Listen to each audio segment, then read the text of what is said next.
Whole F just for some information. Oh, great. I don't really want to. I'll wait for it.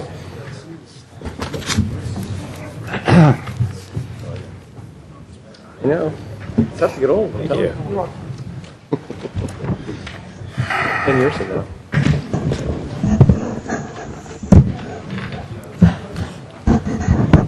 Welcome, everybody. I'd like to call to order our City Council Redevelopment Agency meeting of July 26, 2010. First, let's do a Pledge of Allegiance, please. I pledge allegiance to the flag of the United States of America and to the republic for which it stands, one nation, under God, indivisible, with liberty and justice for all.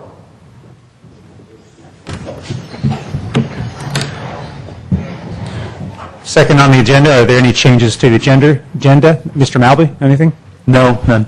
Okay. Anybody? No? Okay. Mr. Rubens, report from closed sessions, item number 3. There's no reportable items from closed session, Mr. Mayor. Okay, great.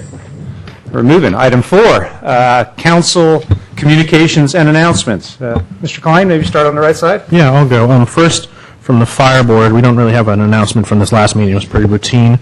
We have pushed the meeting back in August due to the fact that our staffs will be meeting on August 17th to discuss the dissolution process. So we will meet as a fire board after that, and we'll probably get some a report on what happened in that meeting. Secondly, I got to finally attend a youth advisory council meeting since they fall on the same night as the fire board meetings, and this one was moved. They just had their elections, so Kristen Wilshire is the chair, and the vice chair is Kevin Harris. And that's all I've got. Great, thank you. Mr. Mudd? Nothing today. Nothing. Mr. Grocott? Nope. A couple of quick items. Today is the 20th anniversary of the American with Disabilities Act, the ADA. I know there's some folks that probably look at that and go, well, what does that have to do with me? And I think it has to do with all of us and the fairness of how we have to treat all our citizens. And I think I know today at the County Government Center there was a big celebration. And I know it has imposed a little bit of some hardships on perhaps some construction and some building and some other things. But in the long run, I think it's the right thing that we've done. And again, today is the 20th anniversary of that passing of that law. The other thing I got in the mail today is a thing from the state, which normally I would never mention anything about the state because I'm not sure how they're working, but they have developed a program to provide income-eligible good drivers with access to affordable automobile liability insurance. So if there's anybody out there that is having some economic difficulties, there's a way to go through the state to get some automobile insurance. There's an 800 number, which I will read slowly, 866-602-8861. And you can also go to www.insurance.ca.gov/low cost. So our insurance, state insurance commission also has that available. Information, like I said, we all need to have liability insurance. Thanks. Thank you. Yeah, I have one item mainly for council and the commissions that actually do a lot of work. We have not had a recognition of our commissions, mainly our planning commission. We have park and rec. We have arts and culture, economic development advisory, and so forth. A lot of these people meet once a month or once every quarter and prepare a lot of reports and do a lot of work on behalf of City Council. I'm looking at August is the end of summer, and we get back in the fall. I'd like to, on September 9th, host just a 1-hour little reception at my home in recognition, and would invite all City Council people. In fact, if the rest of City Council wants to get involved, they could welcome some appetizers. And just have a little short item. Again, that would be on Thursday, September 9th. So if that would be, is everybody going to be available, or is that from a date point of view before we move on from a scheduling point of view? I won't be. You won't be. And I'll be out of the country. You'll be out of the country. Well, that doesn't count. Okay. That's the last day of Ramadan, actually. So. Oh, I'm sorry. Okay. So let me talk, and maybe later in the month or in that week or two.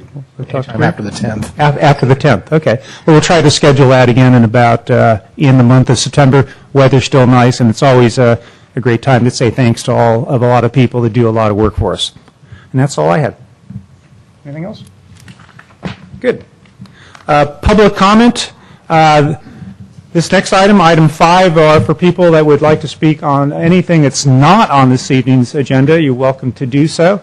I do not have any speaker cards on item 5. Oh, wait, I just got a few more. Nope, nothing on 5. But would anybody like to speak? Public comment? Again, items not on this evening's agenda. Okay, we'll move on. Item 6 is the approval of the consent calendar. Consent calendar are items considered to be routine and will be enacted by one motion. There will be no separate discussion on any of these items unless a member of council, staff, or public requests specific items be removed for separate action. So with that, Through the chair, I'd like to pull item 6E. E6E, okay? And I could do it very quickly right after this. It's just to That's point fine, we'll something out. probably move after. Any other items? Mr. Mayor, 6F. F. So we have E and F. Mr. Mayor, move approval of consent calendar items 6A through E, G. No, A through D. A through, oh, sorry, A through D, and G through J. Is that inclusive of the other? Yeah, it is. Yeah, okay, That's good. Thank you.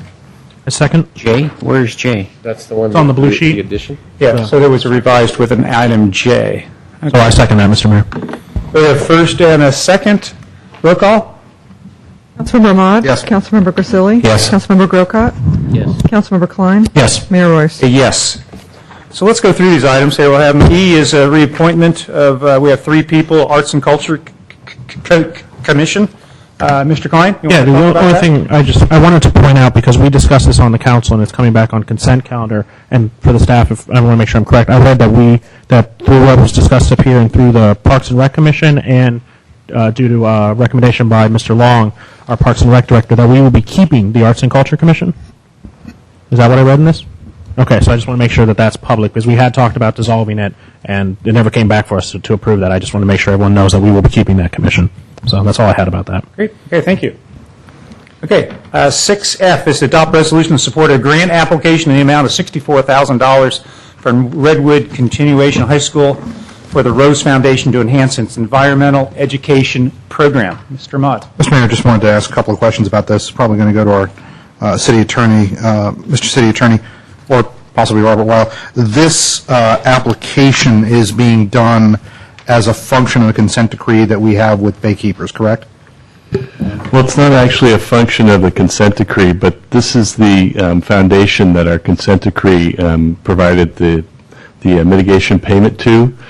So when the availability of this program or grant possibility came up, we thought it would be an appropriate use locally of the funds that we had provided to the Rose Foundation. So it's indirect, but it's the fact that the same foundation is interested in projects to protect San Francisco Bay, and this one is in our area. We're under no obligation to do this under the consent decree.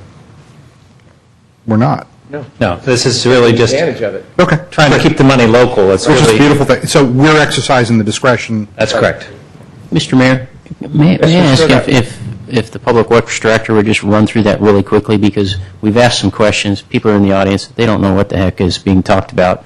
So maybe just a little summary of the situation. Sure. Good idea. Yeah, well, the situation is that the city has entered into a consent decree with the San Francisco Baykeeper, and as part of that, and the consent decree is related to sanitary sewer overflows, which are at a high level and which allegedly polluted the waters of the United States.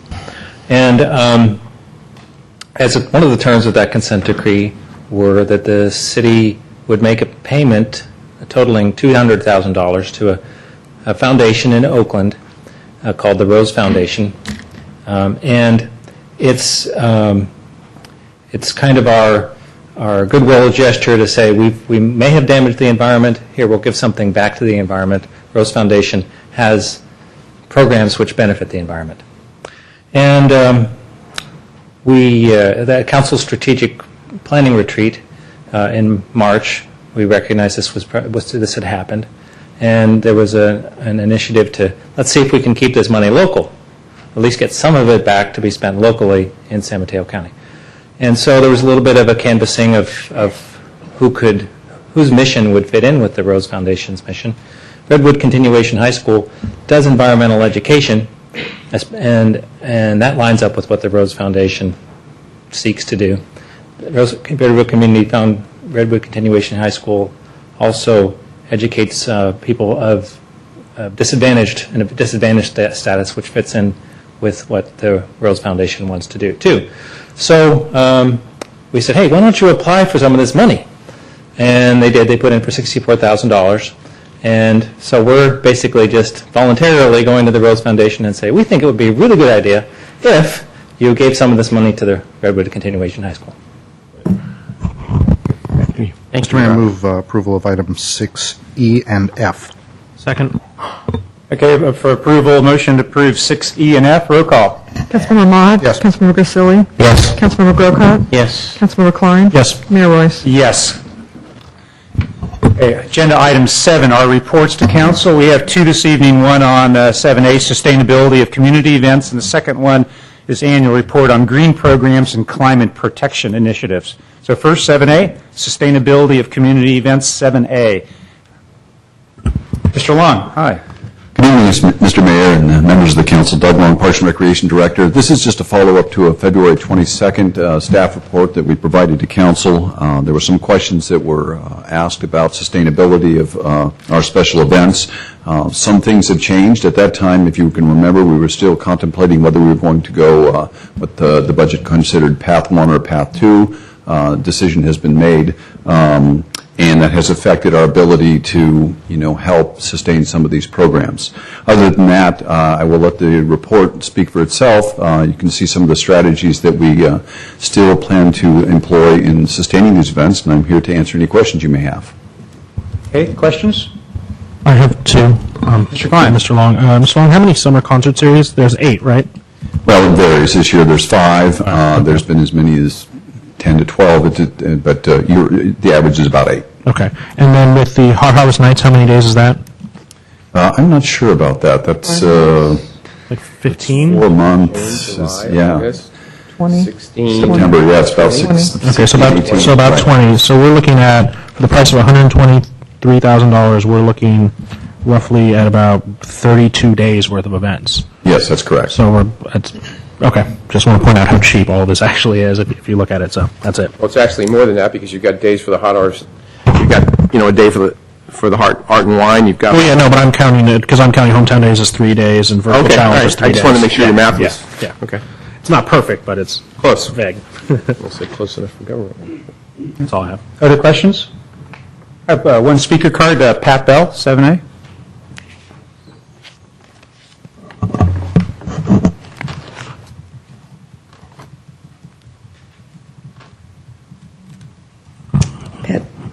Excuse me, Pat Bell, San Carlos. There was discussion at the council retreat about having San Carlos Together take over some of these events, and I'm a big proponent of using volunteers. I want to know why we're not doing that. We keep crying about how broke we are. Why aren't we? We are, as far as I understand it. Go ahead, Randy's even. Not according to Tom, but okay. Yeah. So, Pat, let me tell you, using summer concerts, Tom Davids is the chair of that. He has worked with our Park and Rec department. The way the concerts have worked this year, actually, there is a volunteer base. We actually have a couple people from our senior center that are volunteers to help set up. We have 2 youth that walk around with those little paper picker-uppers and garbage to keep the whole area neat. At the end of the evening, there is at least 2 or 3 volunteers, including, I know, Tom Davids and myself, this last one, who empties all the garbage cans, the recycling, puts everything out on the street, and puts it on a city truck. So the emphasis is to utilize a volunteer base. There have been a lot of people that have called and have asked to help out, and Tom has done an excellent job in utilizing a volunteer base for, again, our summer concerts. We do have 1 staff member. It's a big event. We have about 1,000 people at the event. They're the MC, they're medical, first aid, payment of bands, making sure setup all occurs and so forth. So right now we have a a nice partnership, and again, much more heavily weighted from a resource point of view, less resources of the city, much more heavily weighted towards a volunteer base. Doug, anything to add to that? That's great. Thank you. Can I have the Anything else, rest of my Pat? 2 minutes? No, please. Any other questions? I read in the packet that that Parks and Rec is working on the replacement for the tree lighting ceremony. That's one of the things that SC Together volunteered to take over completely, and obviously we haven't taken them up on it. I think there has been a reluctance in the last 5 years to use volunteers, and other cities do it much, much more than we do. They appreciate their volunteers, and they have a lot of them. It saves them a whole lot of money. And this city has been reluctant to do that, and I think it's a mistake, and look where we are financially. Great, thank you. So, Doug, can you come up? I have actually a couple questions on this item also.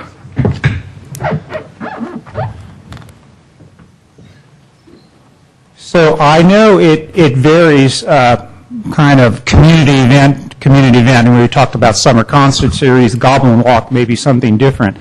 But what is the overall strategy? Is it, and again, the balance is to basically have volunteer groups take over these events to somewhere in the middle where we partner with volunteer groups, or we retain some of the items. And so are we looking at doing all three or going one way or the other? What is our long-term strategy from Park and Rec? And of course, as you started speaking, when we had budget cuts, phase 1, phase 2, we didn't know whether or not we'd be having a Park and Rec department, so That's you correct. didn't know. Right. But at this point, looking forward, where do you see our strategy? And you're right, it varies from event to event, but the overall strategy is to incorporate the use of volunteers at a greater level, also to develop fundraising methods to try to reimburse for some of the services the city is providing. And finally, the strategy of bringing in partners to help, and that could be community-based organizations, the Chamber of Commerce, Rotary, other organizations to help organize and finance and staff these events. So those are kind of three strategies we're pursuing. Okay, good. Yeah, because I think, and I think I brought it up when we talked about it a few months ago. There are organizations that we partner with, or even maybe totally release the activity to, like the Chamber or Rotary, who they have a very distinct formal organization with a board of directors and their insurance and all that. Something like a San Carlos Together is just a group of volunteers.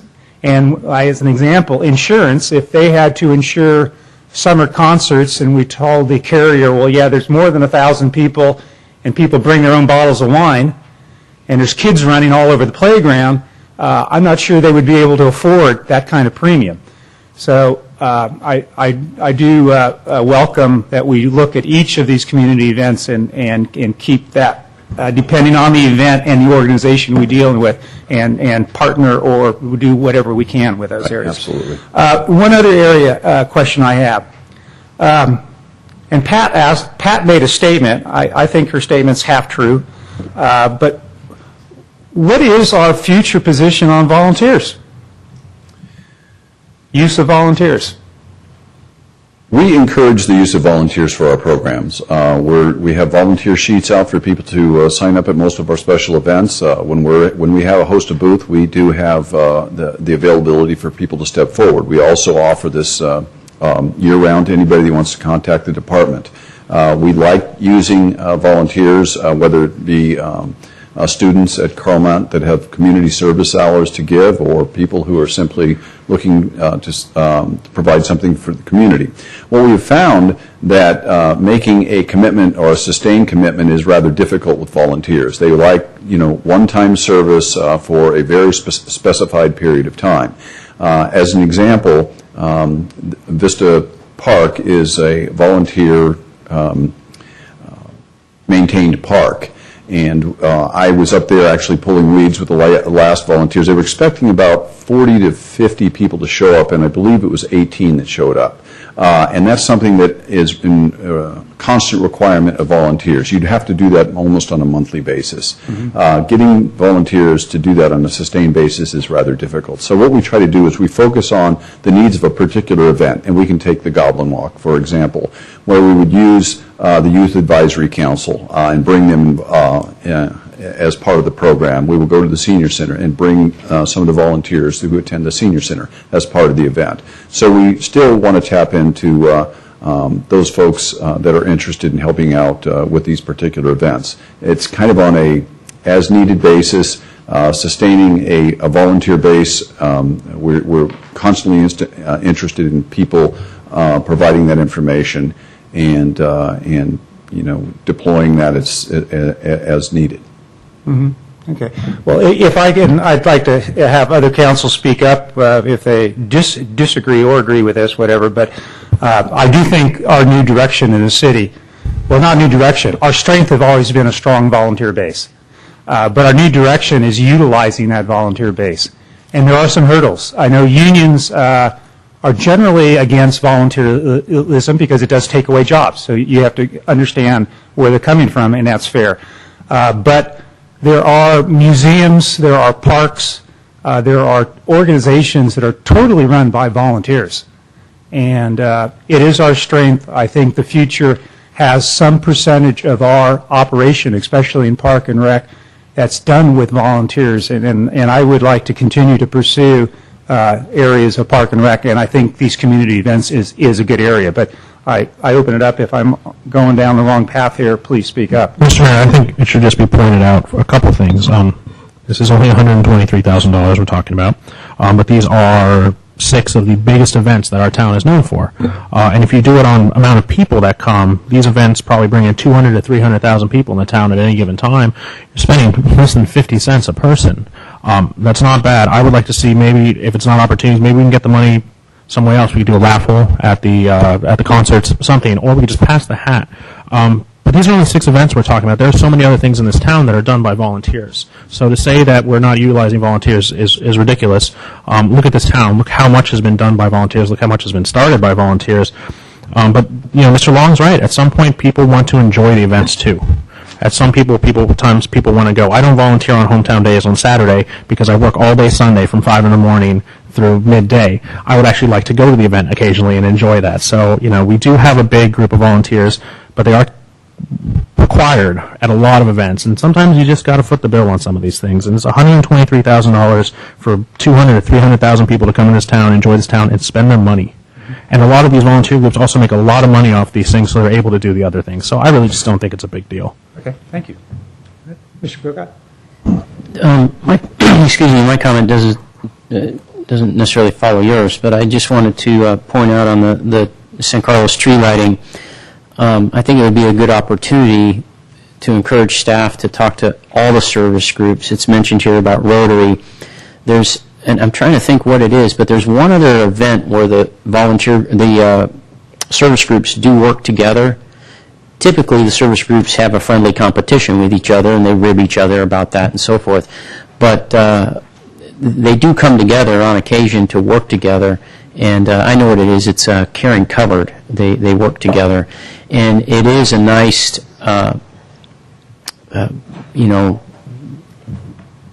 thing that they do with the Caring Covered, where they are working together, and and I know they enjoy that. I would think, in the spirit of this particular holiday, getting the service groups to come together on tree lighting and be sort of the mass of volunteers, and just like they do with some of their other events, then they, like I know with Lions Club, with one of the dinners in particular, then they reach out to 4-H and Cub Scouts and so forth to also help with that event.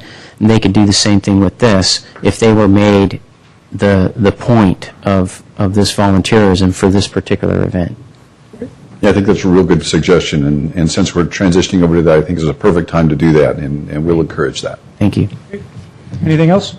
Great. Thank you, Mr. Long, very much. Okay, 7B is annual report on green programs and climate protection initiatives. Mr. Mora. Thank you, Mr. Mayor, members of council. We have a quick PowerPoint for you this evening. As you probably know, we're now in our 4th year of the city's Green Initiatives and Climate Change Program. This was a program that was requested by the City Council at your strategic retreat in August of 2006 and approved a couple months later in May of 2007. Very consistent with the earlier discussion and the city's budget condition, we have strived over the last couple of years of delivering a very full-featured program in this area with a very low budget. We typically spend something at the level of $10,000 or less per year for all of the things that we're about to talk about. And the way we're able to do that magic is by extensive partnering. At the local level, we work with the Chamber of Commerce and groups like San Carlos Green and San Carlos Together. At the county level, we have a whole host of partners, including Rethink Waste, Recycle Works, the Green Business Program, the new County Residential Energy Program, the new County Energy Watch Program, CCAG. And the Silicon Valley level, we work with Joint Venture Silicon Valley. At the Bay Area level, we work with ABAG and the Regional Air Board. And at the state level, we work with ICLEI, the League of Cities, and most recently ILG. Some of the highlights, and again, you have the detail in your report, so I'll just touch on a couple things in each of these areas. City activities this year, once again, we did the annual creek cleanup. This is perhaps of most significance this year. This is the first year that the city has met and exceeded its AB 939 and SB 1018 recycling targets. We also passed the Climate Action Plan, and we've done a host of other things that are shown there. I wanted to highlight the Climate Action Plan because we are one of the first cities in California to have a Climate Action Plan that is integrated with a general plan. It was linked through some principles that were vetted by the General Plan Advisory Committee, the GPAC, and the Community Development staff. As it notes in the slide, this program has received a lot of attention. The Climate Action Plan has received 3 statewide awards now in the last year for innovation in green planning, outstanding planning, and the Visionary Award. It was cited by the Governor and Attorney General's office recently as a model for cities around California. There was a presentation last fall that I did with our consultants at the League of Cities annual conference on climate action planning and general plans. And again, it was funded with the Air Quality Board, again, another partnership. Rethink Waste, which formerly was known as SBWMA, San Carlos has been the pilot agency for a number of their new programs, and that's, again, helped us stretch our dollars. Last year, we've done e-waste and e-shred events. We were the pilot city for battery and cell phone recycling, which has gone to be quite popular in the county. The council approved a year ago a weekly food scrap and clippings program, which will spread to all the SBWMA agencies on January 1st. And that program has been a big success. We've seen a 40% increase in recycling of those materials since that program started. The door-to-door HHW program that you approved and started earlier this year in March is way over projections. The vendor expected in the first 4 cities to have 1,400 pickups in a year. They had 800 pickups in 3 weeks. So it has been off the charts. They said they've never seen participation like they have in San Carlos and the neighboring cities. We're starting new services next year, and again, we'll probably talk about that more next year. The recycling blitz with our multifamily residential and business customers is already underway. The Chamber of Commerce has been a great partner with us as well. They have an active Green Business Committee of local businesses. They have a column in their newsletter. They now have annual awards at their award dinner, highlighting some of the best green practices among our local businesses. This year they honored Kelly Moore and A+ Japanese Auto. And they're also working with us on our Green Business Program, the Commercial Recycling Program, and they actually have a pilot program right now they're working on with, interestingly, the Youth Advisory Council, encouraging people to voluntarily use reusable bags at retail establishments. The Green Business Program that I mentioned earlier has been another success in San Carlos. We have now certified 27 businesses in San Carlos, by far more than any other city in San Mateo County. This is a way for businesses to reduce their energy bills, their water bills, save money on their bottom line. As you can see, some of the logos up there, Pia Cherry Restaurant, Bullfrog Media are just 2 of the firms that have participated. We have many more in the pipeline. And again, it's a way for these businesses to show their green values and at the same time not only celebrate participating with us, but also saving money. San Carlos Green, you're all familiar with, started as part of the Enhancing the City of Good Living. They've also been a great partner with the city. We talked earlier about the Vista Park Workdays. They also had a big program this year with the schools, the so-called Live Green Challenge that involved 3,000 students. They gave us some input on the commercial and multifamily recycling ordinance. They often provide green information at community events, and most recently they started a monthly Bike Buddies program. A new program this year is San Mateo County Energy Watch, which is a partner to a previous program at ABAG and in Santa Clara County. They helped us with some energy audits of city buildings, and we're working with them on a potential small cities energy grant from the state. They also have helped several of our local businesses reduce their energy bills through rebates and also establish their Green Business Awards. And they're now working with us on some regional greenhouse gas inventorying in the 2010 update. And they also have some plans in the future when they get additional grants for helping residents with energy audits and reducing residential energy costs. Joint venture Silicon Valley, the Climate Protection Task Force was one of our first partnerships. We continue to be very active in that. This year they helped pilot LED street lighting, which is something we're exploring to cut our costs. They just got a grant from CCAG to do some partnership with work with the cities in this county. They did a solar power purchasing pool in Santa Clara County, which will probably spread to our county coming up. They're also exploring some regional purchasing with ABAG, a group called PEPS in Silicon Valley and PG&E. They're doing tutorials and workshops at no cost for the cities. And they also have some interesting projects coming up with some regional outreach partnering with the state. And then at the state level, as you probably know, we talked about, I think, last year, addressing climate change is now required in all environmental documents. And so by virtue of the city's early activity with the general plan and the climate action plan, we're now in compliance. And so we've not had the hiccup that, frankly, some of the other communities around the area have had. The Cal Green Building Code at the state level is effective January 1st of next year, and you'll hear at your next meeting a presentation by Chris Valley about some work that he's done with community development and the stakeholders in both the environmental communities and the building community about a proposed green ordinance for San Carlos. The state is working on mandatory commercial recycling. As you know, San Carlos elected to do its own ordinance and not to be subject to the state rules, and that's now in place. We're beginning to partner with ABAG and MTC on some regional rules related to some legislation called SB 375, which will affect our planning process in the future. And I think one thing that's worth noting here is because we've been on the cutting edge both at the Climate Action Plan level on recycling and a number of these programs, we are now partnering with CalRecycle, which is the new agency at the state that does recycling, to provide copies of San Carlos's policies and documents on several programs, including general plan outreach, climate action planning, recycling, and the commercial ordinance. That was recently culminated in a statewide webinar that I participated in with over 100 cities in both California and 4 other states. And I think it's I'm proud to say that it's quite a change. You know, a year ago the state was after us for improving our recycling, and today we're viewed as a model in that arena. And then finally, just some highlights on what's coming in the year ahead. And again, this is just the tip of the iceberg. Obviously, at your next meeting, you'll hear a presentation about the San Carlos Green Building Code as proposed. In October, the public will begin to see the new solid waste recycling and garbage carts for the so-called single stream service. And then, of course, that rolls out in January.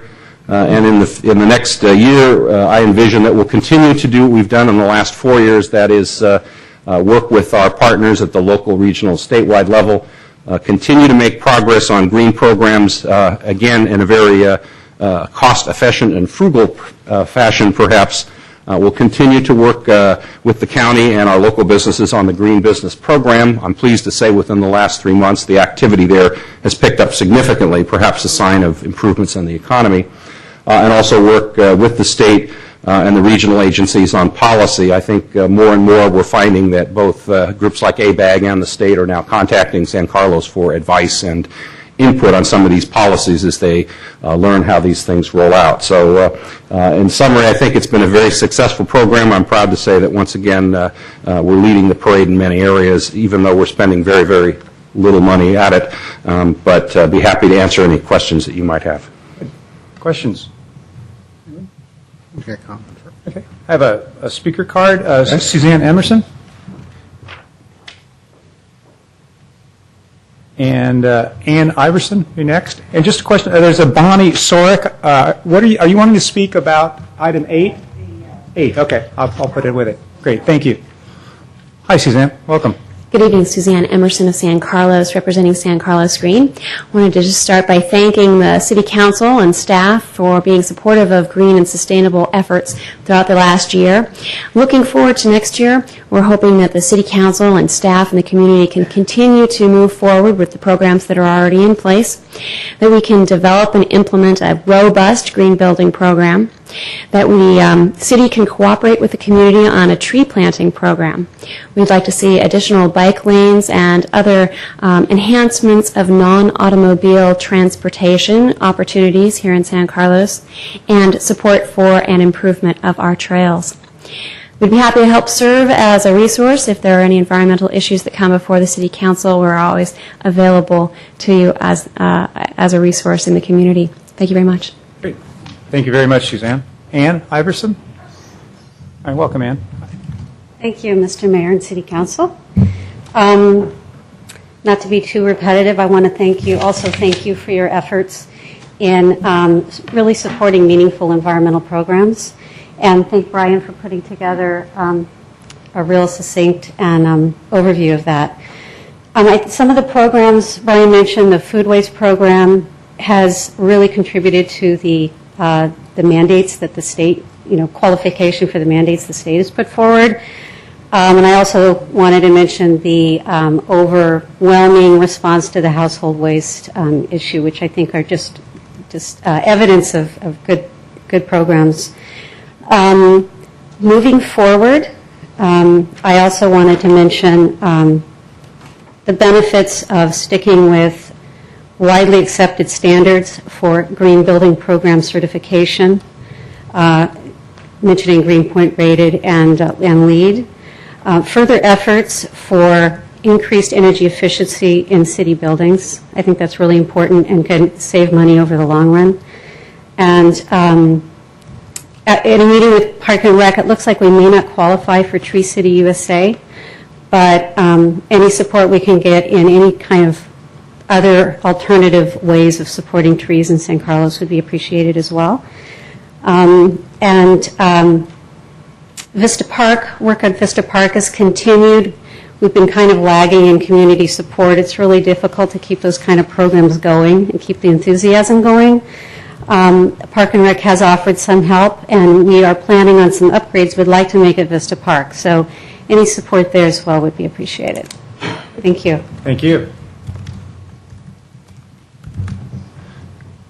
Okay. Any other questions, discussion? Good. Okay, we're moving on to our public hearing. Ms. Nelson will come. So we have I think we have a few people in the audience that have come for this item. Just to give you a review, what we'll be doing is staff will be doing a presentation of this item. There'll be then questions by City Council back to staff. I have a handful of speaker cards. We then will allow public any questions or comments that you have in the public. I'll welcome you to speak at that time. It will come back to council for discussion, and then we'll go through each of the items and approve or vote or do various items depending on the agenda items that go from 8A through 8D, I believe here. I'm sorry, no, 8.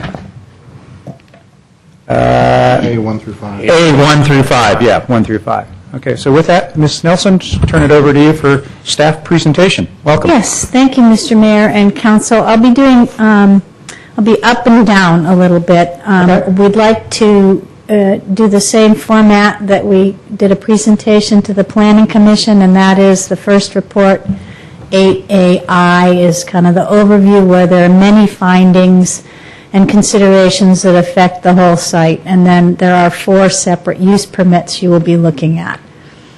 So to begin, we started a process in January where the Planning Commission asked us to start the initiation of the process for revocation, which is part of the municipal code.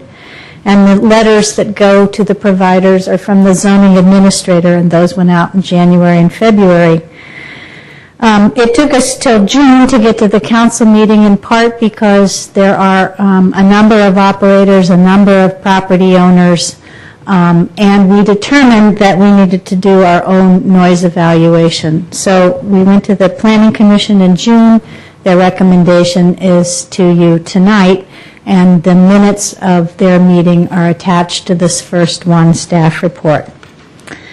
The site location is hillside between Alameda de las Pulgas and El Camino Real, and north of San Carlos Avenue down here. It's kind of a promontory in this quadrant of town. And it has a number of co-located facilities because of its geography. There is a high-tension PG&E line that runs between properties. I'll show this on another slide. This is a T-Mobile facility. This is a Verizon and Honeywell facility. This is the Cal Water radio facility. You can see a little antenna on top of that where they have radio for all of their Bay Area offices. These are Cal Water tanks. They're also located here is the Mid-Peninsula Water District tanks. And on the telephone pole lines are also cable TV. So there are numbers of comings and goings to this property by lots of different providers. From an aerial view, the Cal Water site is a driveway off of Shelford. It's a separate parcel. The T-Mobile facility is here. These are their water tanks. This facility here is Sprint Nextel. This is the Mid-Peninsula Water District site, and they now have only a shared facility. It's an emergency facility shared by a number of agencies in the county, our own police and fire, and a number of others. And this is a single-family lot which has historically the Honeywell facility dating to World War II. It now also is co-occupied by Verizon, which Verizon has most of the facilities on that. So there's a history of noise complaint. When we looked at the files, this goes back at least to 1996. As I mentioned, we ended up hiring our own noise consultant, although all the providers said they'll provide us with noise consulting. It just seemed better that we plan for 1 day or 2 days. Readings were taken on April 9th and then again on May 3rd, and then equipment was left in place on Anchor Lane for 3 days. And I'd like to note that Rich Rodkin of Illingworth and Rodkin is on the last seat in the front row and available if you have questions of him.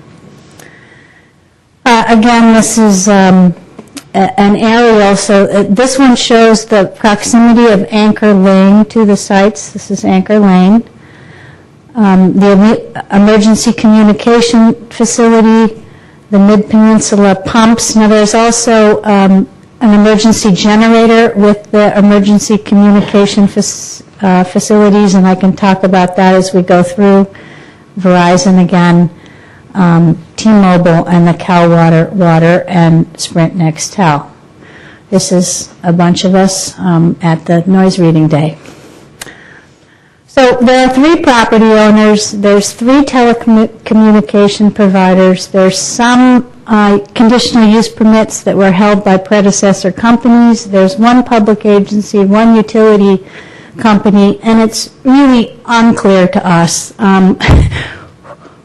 who's responsible for what. So as we go through the conditional use permits, we have suggested that we really update those and bring them to in more conformity with what we're now imposing, which is notification primarily, telling us who's responsible, financial obligations, and also meeting a number of our requirements.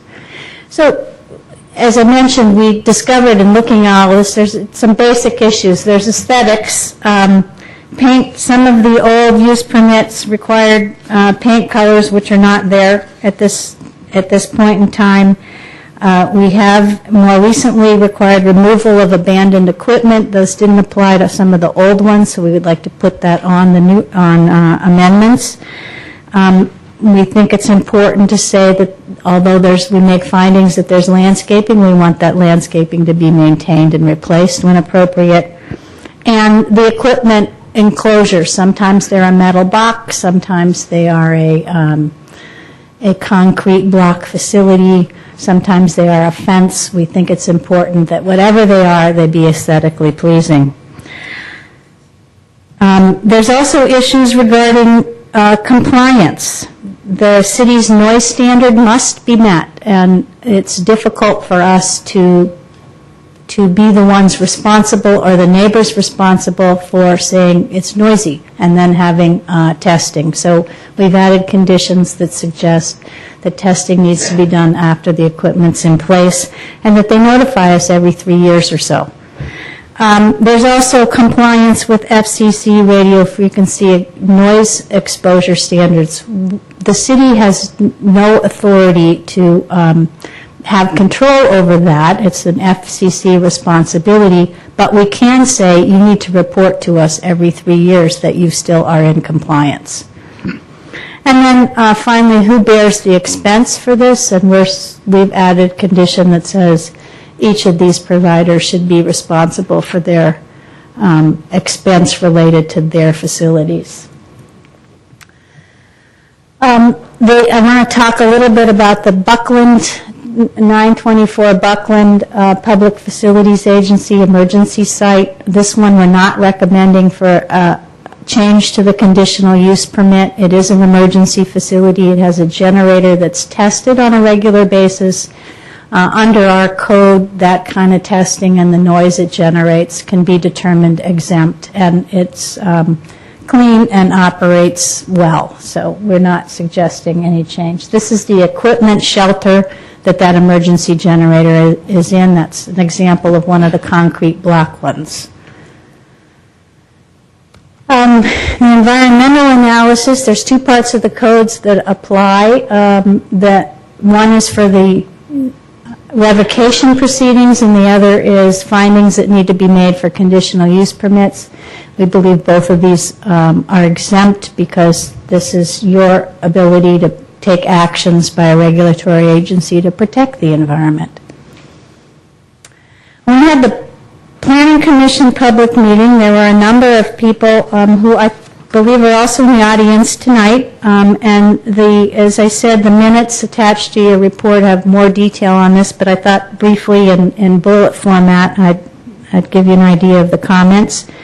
That it's a commercial nature of facilities in a residential neighborhood. There's work outside of normal work hours, and nobody knows who it is, whether it's PG&E or the cable company or any of the providers.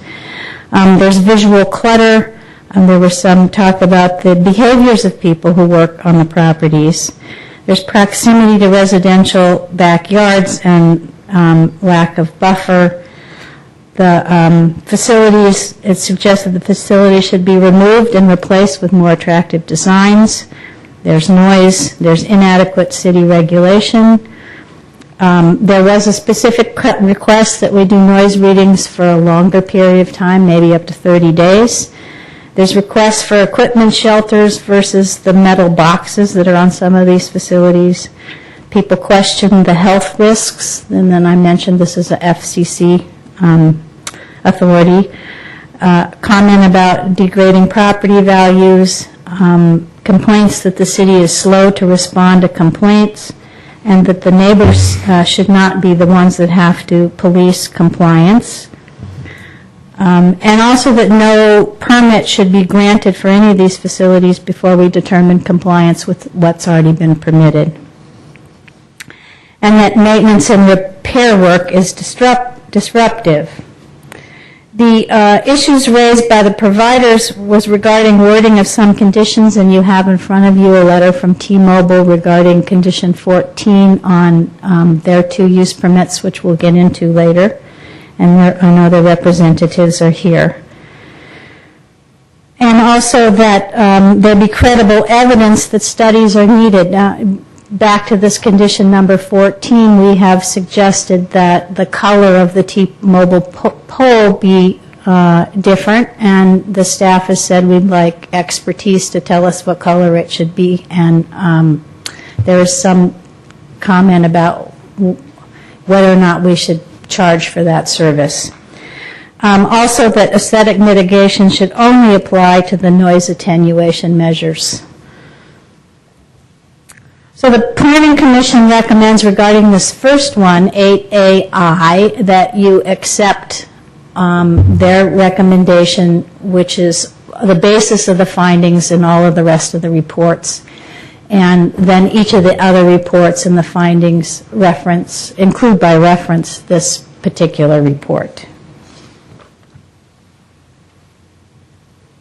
And this would be your motion.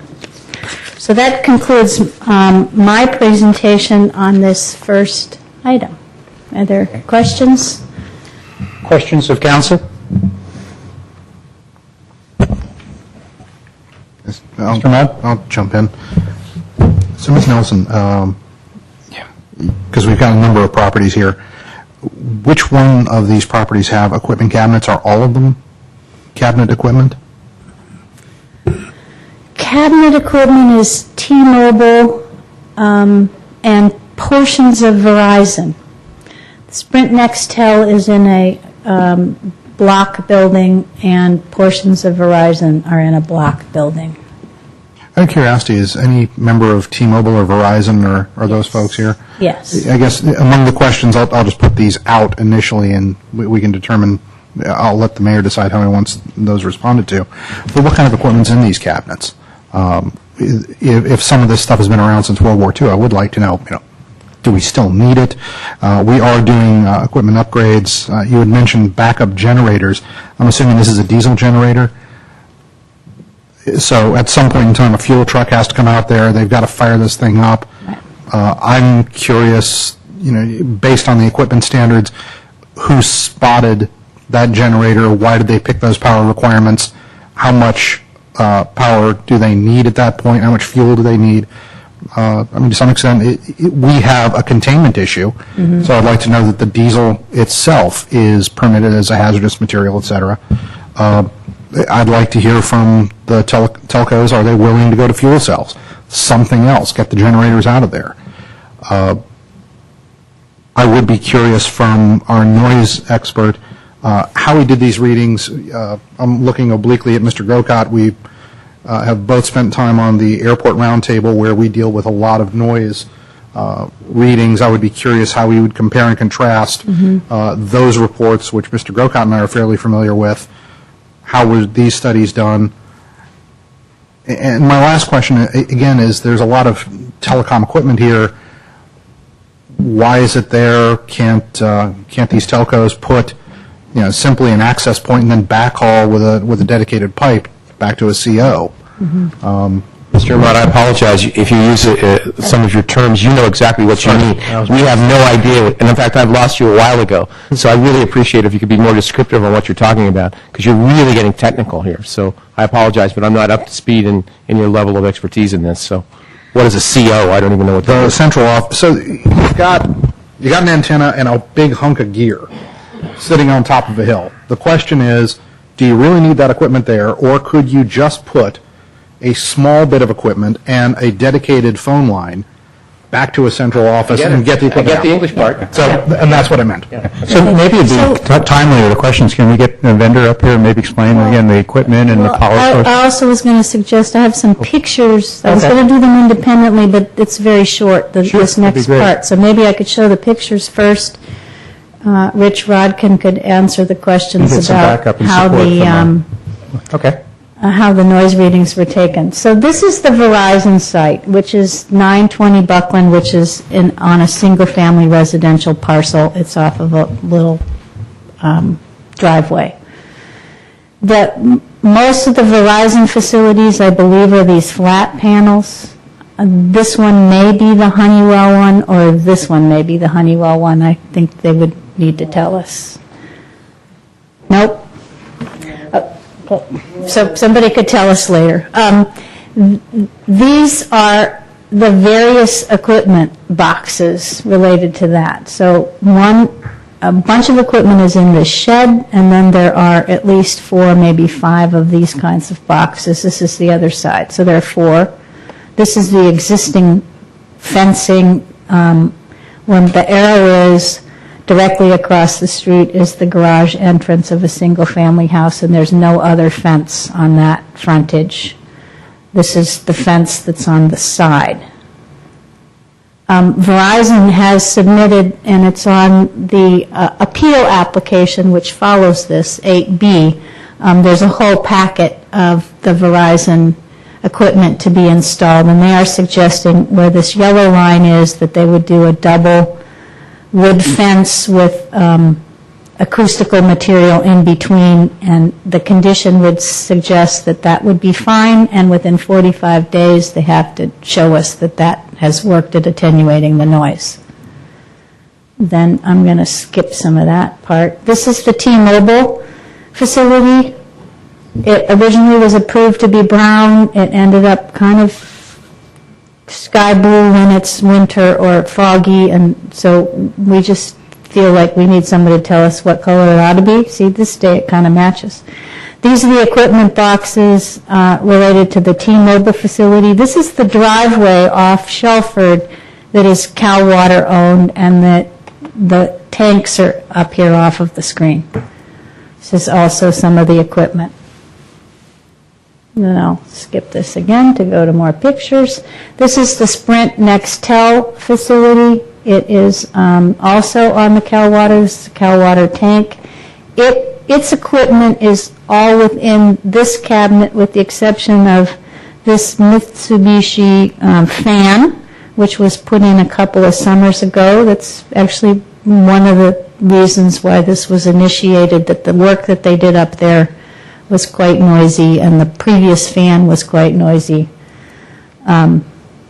And then this I want to show is Cal Water's little radio facility. There is no box associated with that. Here it is again. And its relationship to all of this PG&E. And that, oops, now I have to go back at some point. But those are the pictures if you...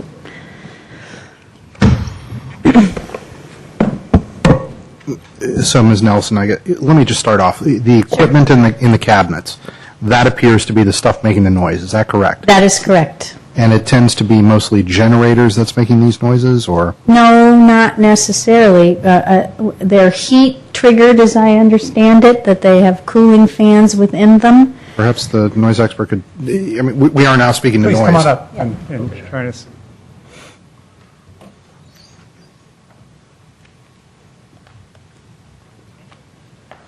Good evening. I'm Rich Rodkin from Illingworth and Rodkin. We prepared the noise study. So what's causing the noise? It's primarily the cooling equipment. It's your fans. And is this noise continual? Does it spike up and down? What kind of noise? Intermittent. It's based on the cooling demand. So in the winter we don't get a whole lot, but in the summer we do? It would probably run more often. When the temperature's warmer outside, then the equipment runs more often, and would run at its highest levels. By the most cooling. I think that, to tell you the truth, the providers can tell you more exactly about that part. But I can talk to you about the noise levels.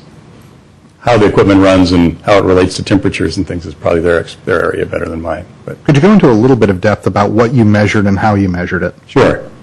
In a noise study such as this, it's really important to be able to quantify the noise levels of the sources, so we make measurements close to the sources. We measure near each source.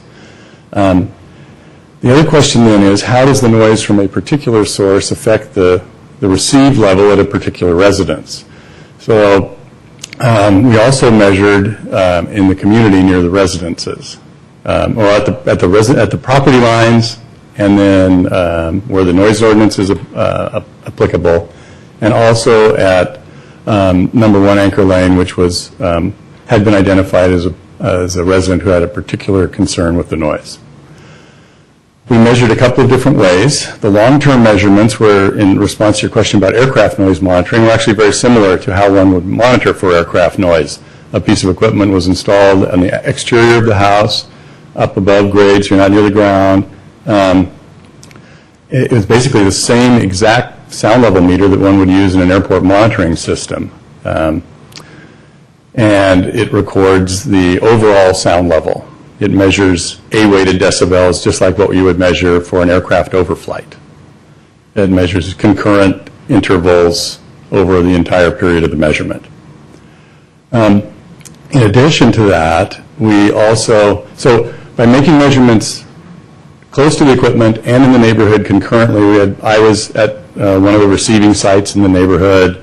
The fellow from our firm who was in charge of the study was near the equipment making measurements. We're in communication. We can literally turn pieces of equipment on and off to try to isolate which pieces of equipment might be causing a noise level in a particular location.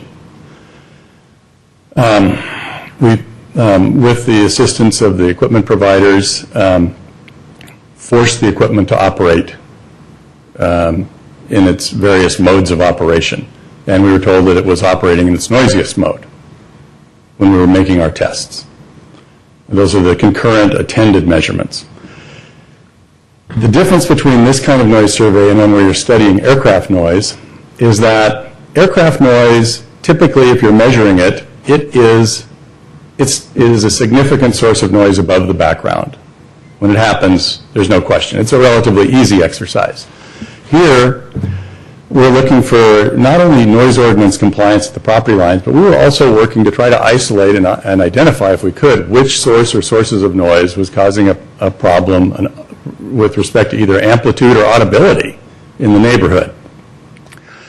So to assist in that analysis, we also looked at the frequency composition. We made recordings of the sounds, both in the close into the equipment and in the community, so we could look at the frequency spectra to see if there was anything identifiable, and also to determine whether or not a tonal correction would be applicable to the noise. There's a penalty in the noise ordinance for sounds that are tonal.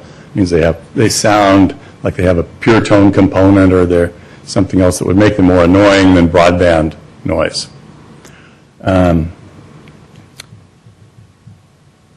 That's basically what I guess just overall, what were your conclusions from your noise study?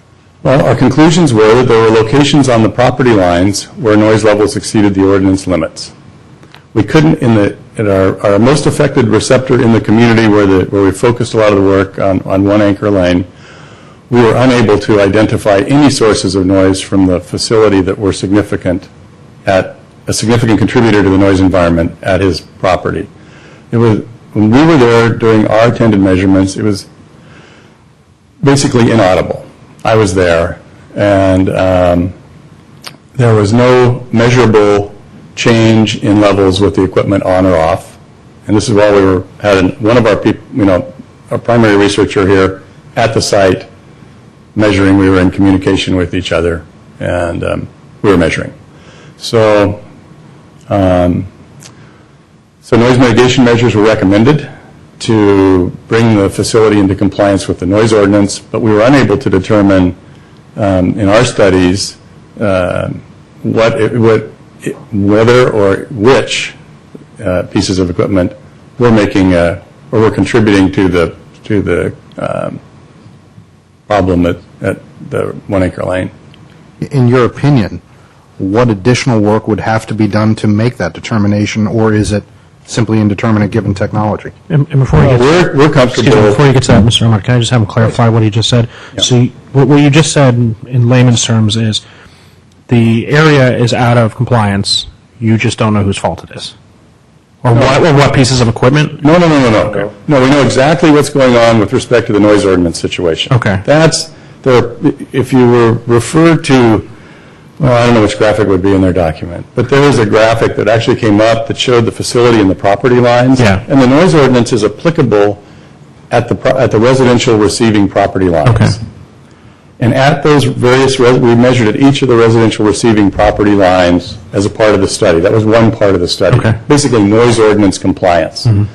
The second part of the study was really taking this a step further to say, well, okay, in addition to that, at more distant receivers who are complaining about the noise, is there noise ordinance compliance? Are these property lines the most affected receptors? And if there isn't a noise ordinance issue at the other receptors who are more distant, who receive lower levels of noise, can we identify through our study what those noise sources might be? And that's where the confusion is, at the distant receptors. There was no confusion, in my opinion. Okay. From our study, we concluded that the sources on this property are not contributing to the noise environment in the residence, in the neighborhood. Okay. At the more distant receptors. And I don't know how one would go about further analyzing that to the extent that are there other sources of noise, environmental sources of noise that may be contributing. It's possible that is true and are the cause of an identifiable sound. But that was really outside of the scope of our study. We were really focusing on the cell tower site and what contribution it might make to the noise environment. So. Okay. I guess I'll ask this rhetorically to the carriers. One of the things that telcos understand fairly well, at least in the internet space, is something called a carrier-neutral facility, meaning Sprint, AT&T, MCI, Pac-Bell, they all have to exchange traffic at some point, and they meet in something called a network access point. If you go down the street to San Jose, there are several of these. These are carrier-neutral facilities. One of the questions that I'm asking somewhat rhetorically, but a little bit to Ms. Nelson also, is we have these telcos. They are all putting up their own facilities, sort of in hodgepodge fashion with different stuff. There's an opportunity for these guys to work together to build one good structure and run it in a fashion that is cooperative, because they do this all the time. That is the normal way telcos do operate. Get rid of some of these non-complying systems and get one thing that we can kind of go, here's where the cooling is, and you guys split the expenses. In partial answer to that question, the history of our review of all of the use permits for telecommunication equipments has been, we started out in this community in the 80s with architectural review and then must have added to the code to have a use permit. And the use permit provisions suggest that there should be co-location. And in fact, there, the Verizon one on Buckland, that is a co-location. We have had a number of applications recently for co-locating on some of the same facilities, some of the other facilities in town. But typically what we're finding is they go on what was already there. And so in one case it might be a big old wooden pole, in another case it's sort of the erector set looking tower.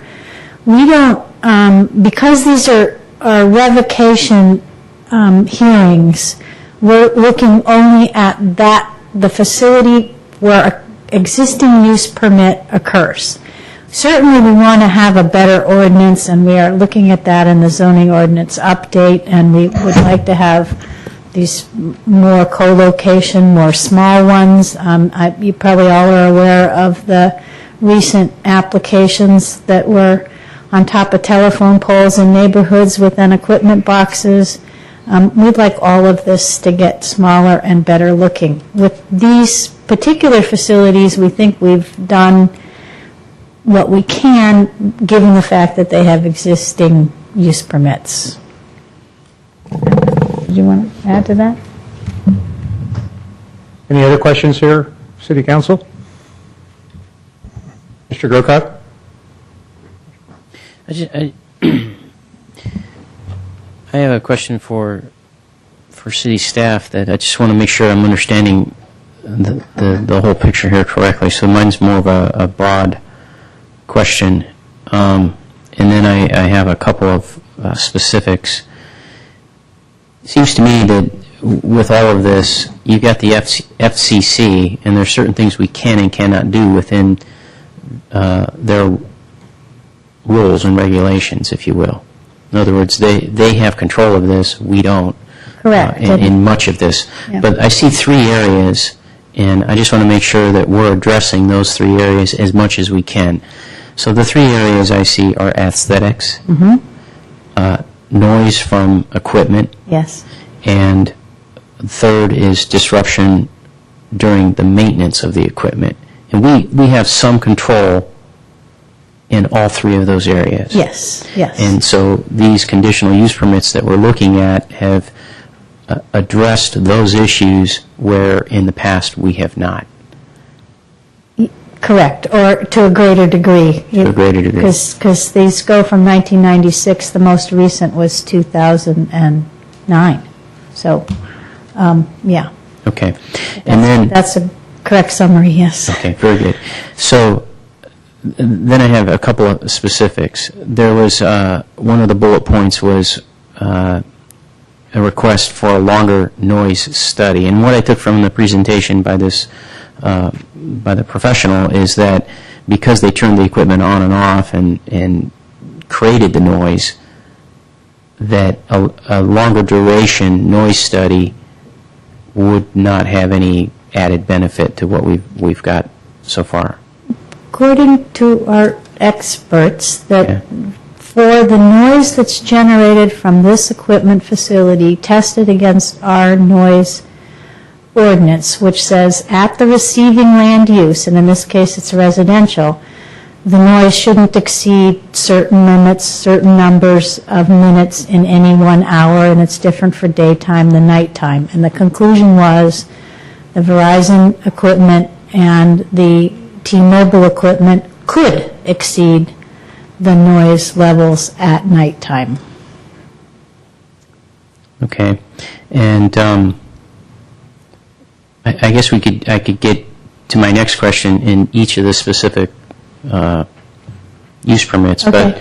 but the question is the maintenance and the access to the equipment and how we might address that.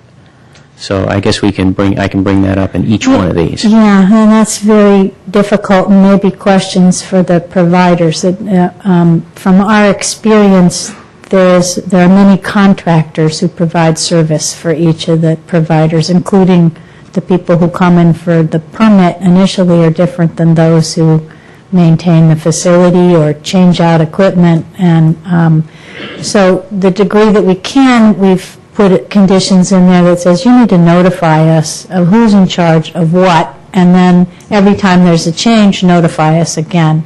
So we're again kind of in a response mode. We don't have anything in there that says every time you go unlock the Cal Water gate, you need to tell us. And we just really probably do not have the staff to kind of monitor all of that.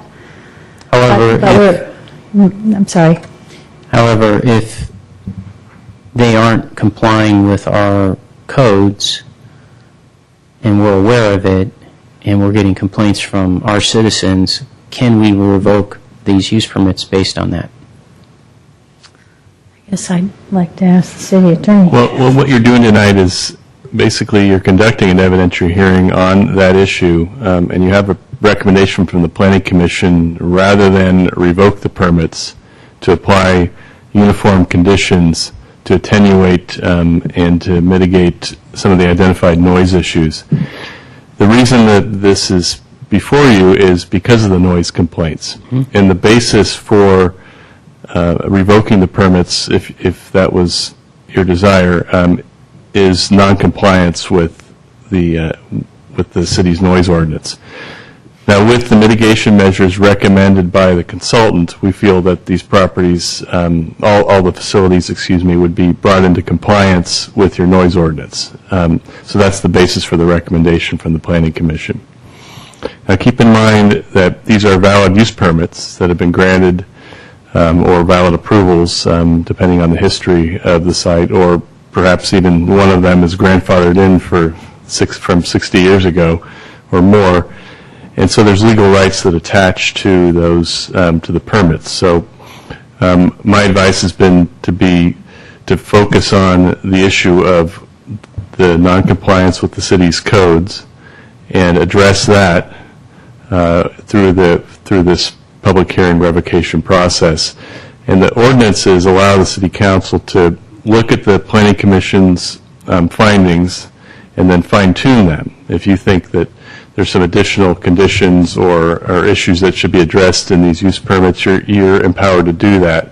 But my advice has been go through the process, identify where the issue is, where the potential violation is, and address those violations as the most prudent course of action. Violations being? The noise ordinance. Okay, but what so I hear what you're saying, but again, part of the issue here is disruption during maintenance of equipment. For example, showing up with a crane at 2 in the morning and driving up a steep driveway with the reverse beeper on and waking up the whole neighborhood. Or leaving that crane in place for days on end, something that's 8 feet wide and I don't know how long, parked on streets that are hilly, include curves, blind curves, and are fairly narrow to begin with, so creating dangerous situations where residents have to drive around this thing, for days at a time, sometimes for a whole week, perhaps, because they need access to that vehicle as they do their work, that crane. Things like that, I don't see, is there a way we can plug this into what we're doing, or is there not? We can, with respect to the second question about equipment being there for days, that's certainly something within your purview to add to the conditions. We do have a 72-hour parking ordinance in our city that could be enforced, but if there was some more stringent condition related because of the size of the equipment or the nature of the equipment or its unsightly nature, those are things you could add. With regard to the late night repair efforts, that might be a different question because these sites are in many respects important communications, and there are federal regulations regarding timing to get these systems back up and online. So if there's an emergency shutdown, hypothetically, and the facility goes down, maybe even because the generator fails to start, and they have to send a crew there to get the site up and running.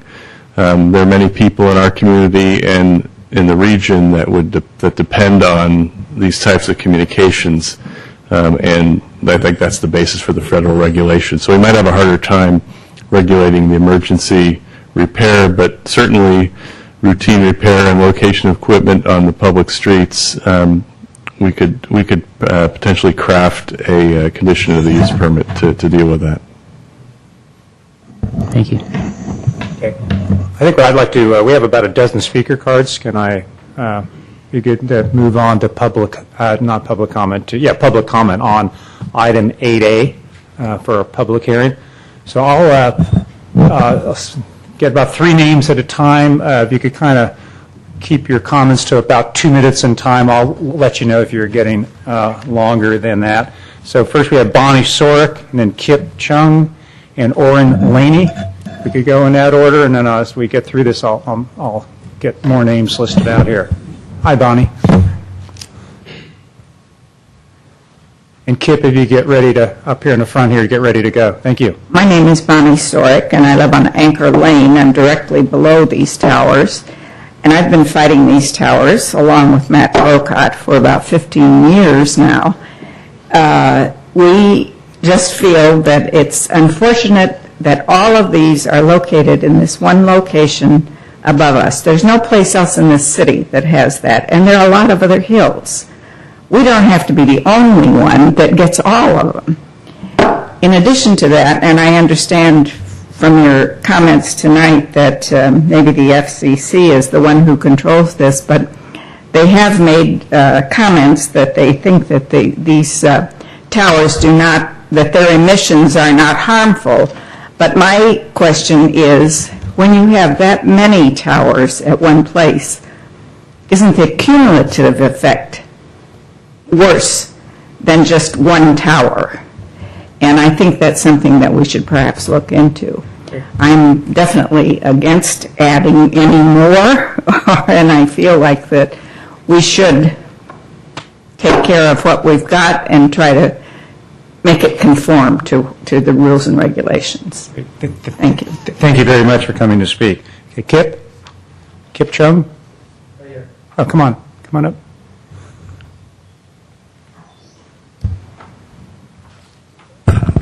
Kip Chung, 90 Dartmouth Avenue, San Carlos. Just a few points here. My points tonight are the same ones I made June 6th at the Planning Commission. And I guess my first point would be the noise. Several years ago, the noise from the tower routes used to wake up my wife in the middle of the night. She does not fall asleep easily, so when she'd wake up in the middle of the night, there goes a night of sleep, basically, for her. We did end up installing double pane windows, which resolved our problem. Just a year ago, talking with our neighbor, Mr. Apollonik, he lives on Anchor Lane, we discovered that the noise disturbing our sleep was from the telecommunication facilities. And so my strong point here is, now that I found out, it's like, why do we have to upgrade our homes to deal with people that are breaking the noise ordinances, down the road from us?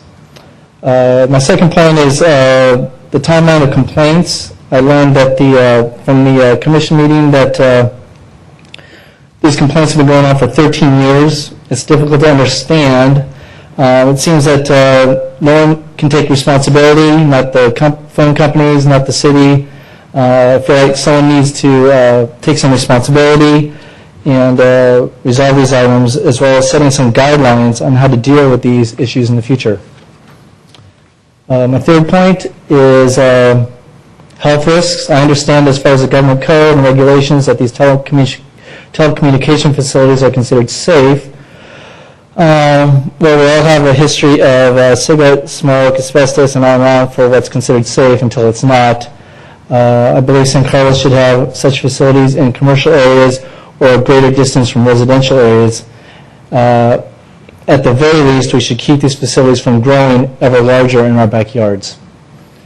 My fourth point, our neighborhood and values. These towers, with their visual scar and disrupting noises, are not in harmony with what is supposed to be a beautiful, quiet neighborhood. These telecommunication facilities do not add value to our neighborhood. In fact, I believe that these facilities decrease the personal and financial value of our homes. And my final thoughts, the council should not even consider any new permits or additional telecommunication infrastructure until we have all violations and problems resolved. San Carlos needs proper guidelines for such facilities and proper ways to resolve problems. A week is too long, let alone years. I sure hope we can keep San Carlos the city of good living. Okay, thank you very much. Oren, please. And then after that, we'll have Martin Geppert, Michael Opennick, and Debbie Bacigalupi. Oren, welcome. Good evening. I understand that there's a cable here that I can plug into my laptop. I'd like to show you a few visuals. Whatever you want to do in 2 minutes, you're welcome. All right. I'm a consultant. I've been retained by Mr. Opalenik with the intent to not look at ordinances or anything like that, but just I'm kind of like the fictional TV detective Inspector Perot. So you're going to really have to move closer to that microphone because we need to listen to you. And if you need to take some time to set up your thing, go ahead and set it up, and then you can start speaking. Why don't I do that so that I can address the visuals as I That'd be great. But you're still going to have 2 minutes. Yeah, why don't we get another speaker up here while you get set up? Would that be okay? We could. We'll make sure we pay attention while the activity is going on here. So here we have Martin. Yeah. Yeah, welcome. Good evening, Martin Gebert. I'm speaking for my parents, Warner and Maria Gebert at 152 Northam in San Carlos, just below Anchor Lane. I guess I'm just here to note a lot of the notes that were, shown to us earlier. Noise compliance complaints since '96. You guys finally did a study in 2010. I mean, just way too long. I don't understand that. If I get pulled over by the police, I have to pay a ticket within 45 days or whatever it takes. The workers up there working, and then there's no restrooms or anything. Leaving trash laying around in neighbors' yards, unacceptable. If I throw a piece of paper down on the ground, my father told me how to pick that up. So I think people need to, be followed on that. With the city did studies on the sound, and it sounds like they're exceeding limits. Well, what's the timeline on that? That stuff needs to be followed up and dealt with. It just takes way too long. A lot of time, I was here for a few other meetings, and you listen to all the studies and everything, and it comes up negative, and then it goes through a vote, and they're all passing it, and we're ending up here, and it's just like blows me away that it can even move up a level when people are, everyone's out here saying we need more studies, and we don't have good answers. We're wasting your time and our time on this. I just think we need to listen to the citizens and hopefully make a good decision for the hill up there in San Carlos and the community. Great. Thank you very much, Martin. Okay, Warren, you ready? Yes, thank you for your indulgence. The laptop is giving me a bit of trouble. I'm not going to depend on it other than to prompt me. Okay. Suffice to say, I am here in the interest of finding out what's going on. I was asked by Mr. Opelenik to use my expertise in science and engineering to, like Inspector Perot, find out who the murderer is without value judgments as to all the regulatory matters. Toward that end, I've gone through a number of academic studies, and I have gone to the site and listened with my own ears, and I have recordings of the noises that have been made. And I have done some analysis on those, and the results were interesting. Now, first I'm going to show you, by holding the laptop as best as I can, and I'll move it around, you can see that we have a noise curve here which peaks at about 20 hertz and then slowly rolls off. Now, that was made with a microphone rated down to 20 hertz. So the fact that it rolls off below 20 hertz might be due to the microphone. Here is yet another curve, made not by me and Mr. Opelenik, but by another consultant that he paid earlier. And here, apparently, the equipment is flatter. The curve continues on up. Looks like the plot starts at 3 hertz. So there's a considerable amount of low-frequency noise. And then I'm going to show you very briefly a curve which describes C weighting. Now, C weighting is intended, A weighting, which is what was used in the study. It's intended to mimic the response of the human ear at low noise levels. It's a fairly simple curve. One of the prices you pay for simplicity is it's increasingly inaccurate as you get out towards the lower end. So if you could move to conclusions here in the next 15, 20 seconds here. I can do that. Great, thank you. All right.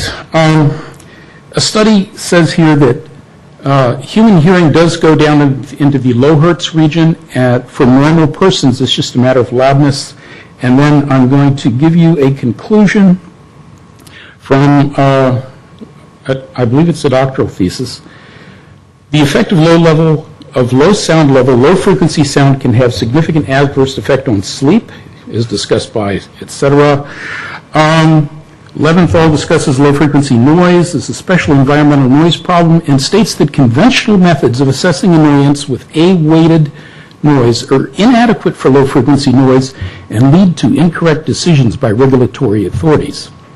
So what I submit to you is... So I think we're going to, go ahead, last sentence, and then we need to move on. Next speaker, please. By testing against your ordinance and reaching the conclusions you have, the conclusion I reached is that the ordinance is not adequate, and I'm grateful that you're a forward-looking city, and I hope that you will consider amending the ordinance to include the low-frequency effects. Great, thank you very much.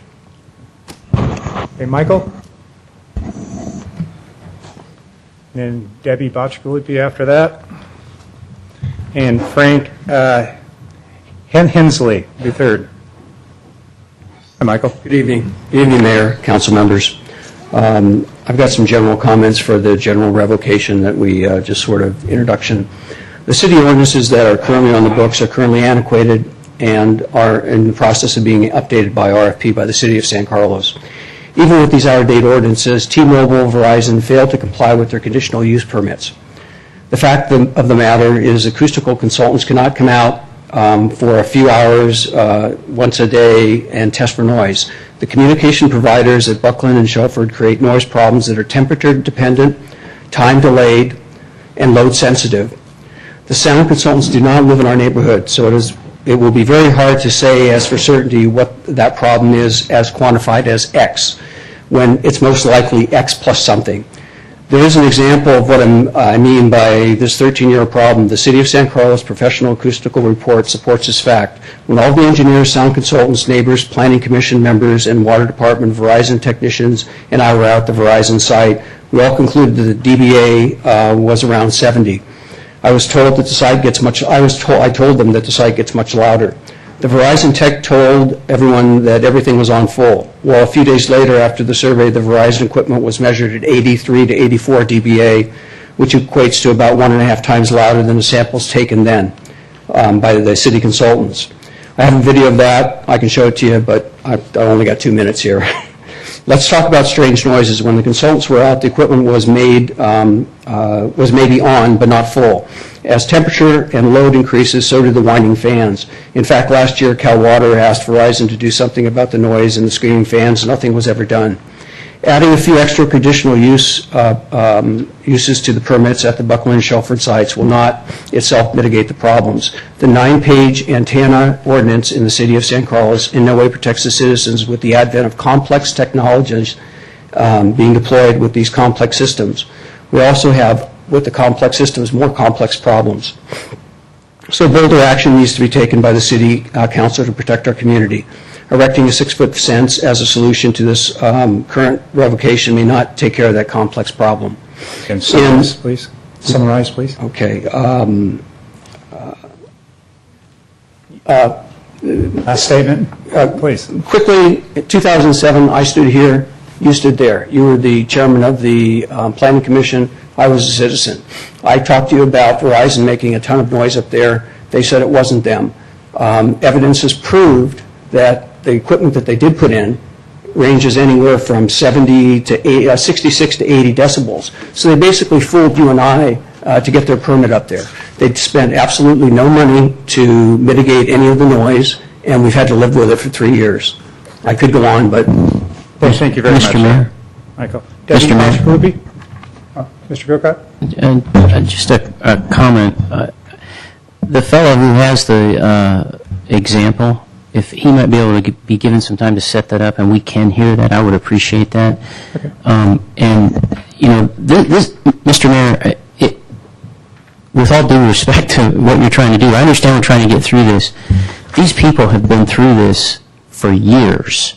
As they've stated, this started in 1996. Perhaps we could consider... Excuse me, please. No speaking out, please. Thank you. If we might, Mr. Mayor, perhaps we could give a little bit of extra time to folks tonight. Maybe 3 minutes is not too much to ask. I don't think it would drag our meeting on for too long, but I see people trying to rush through their presentations. They're not used to presenting to the city council. They have this material. Like I said, it's been a long time for this, and I think we ought to give them some of their time. Thank you. With due respect, Mr. Mayor. I will. What's that? With due respect, I mean, that's going to set a dangerous precedent. We had a... No, I'm fine. Again, nothing's changed here. We have 2 minutes. Debbie, and then we have Frank, Henley, Allen, Dillerson. Debbie, welcome. First, I want to acknowledge you, Mr. Grocott. I'm 250 Shelford Avenue, so I'm right next to all the noise and all the clutter and everything. I live it every single day, and I just want to acknowledge you because at the top of my paper it says to give us 2 minutes on a decision that's going to impact us for a lifetime is extremely disturbing. And it will impact us for a lifetime because it's the devaluing of our homes that we're talking about, our lifestyle that we're talking about. So to go to the city planning's presentation, I have to point out some of the bullet items. I love the bullet item that says who bears the cost, and who was mentioned were the 3 telecom companies. No, who does not bear the cost? They don't bear the cost. They profit from this. We bear the cost. The neighbors bear the cost. The residents bear the cost. I also love the other bullet item that said something about the behaviors of the people working on the properties. I have a bird's eye view into the Cal Water lot. There's a picket fence or a chain link fence. I see the toilet paper and the shovels that go up, and I can only imagine what they're doing with it. I've heard arguing. I have these big cranes that are over my backyard as I'm doing my yard work or in my bathrobe. I have strange men who are talking back and forth, looking down at me every time I'm in my backyard and they're up there. So, Mr. Ahmed, you mentioned Mr. Ahmad. Pardon me. You mentioned diesel trucks that drive up that driveway. The more you add to that hill, the more diesel trucks go up that driveway. And that means the more noise, the more disturbance, the more devaluing goes on in our neighborhood. This, according to San Mateo County, is zoned for residential. Does your residents have trucks like this going up constantly? Do you have people peering over your yard as you're doing your yard work? So Debbie, if you could start wrapping okay, up. and then Mr. Grocott, you mentioned there are 3 areas that the city of San Carlos should be, that we have some control: aesthetics, noise, maintenance disruption during the maintenance of equipment. What I was told from the city planning council on June 6th, during a break, one of the men came up and said, "You know what you could do, Ms. Bacigalupi? You can put up lats on your fence and you can call the police department." That's not the city taking care of the residents. Great. Thank you. Obviously, very I much. disagree with all of this. Great. Thank you. Okay, Frank, please, no applause. It's just going to take longer. Please, no applause. Thank you. Hi, Frank. Welcome. Good evening. My name is Frank Hensley. I think this is outrageous that you want matching people here. Excuse me. You give us courtesy, or I'll have you removed from our council chamber. Another outburst from you, lady in the back, I'll have you removed. Frank, please, we'll give you the courtesy. Thank you. Hello. I'm the property owner at 250 Shelford. When I bought the property, I was aware of the cellular towers. I was aware of the communication systems. I am a professional communicator. I've installed some of this similar equipment. I'm very aware of the technology. In fact, I did an FCC survey to find out what frequencies are up there and found out a lot of it was police and fire and water district and the like. I also found out that the T-Mobile site was there and the Sprint site. I was not aware that Verizon was installed. Be that as it may, looking at the property that's there, looking at the antenna installations and the equipment installations, it is a complete mess. And I'm glad to see that the city has done a survey to validate that it is a mess. and that some of the ordinances have not been followed. There's one additional ordinance that I'm concerned about, and that is there's an ordinance that talks about the diameter of the pole that mounts some of these antennas. I can't get specifically to the site, but the T-Mobile site, as an example, looks like it's more than 8 inches in diameter. That's yet another thing, in addition to the color, in addition to the sound, in addition to everything else. My concern is the aesthetics. There are ways to do this. I had a presentation. Clearly, we're having an issue, a technical issue, so I won't be able to present that. But there are ways to hide these antennas. There are ways to make the site look and fit into the community. One of them is to hang the antennas on the side of the towers, or I'm sorry, the side of the tanks, and paint them the same colors. That doesn't negate the sound, but it does help with the aesthetics of the property. It does help the aesthetics of the neighborhood, and does help the aesthetics of the neighborhood. So, and that's all I have to say. So, thank you. Thank you, Frank. Thank you very much.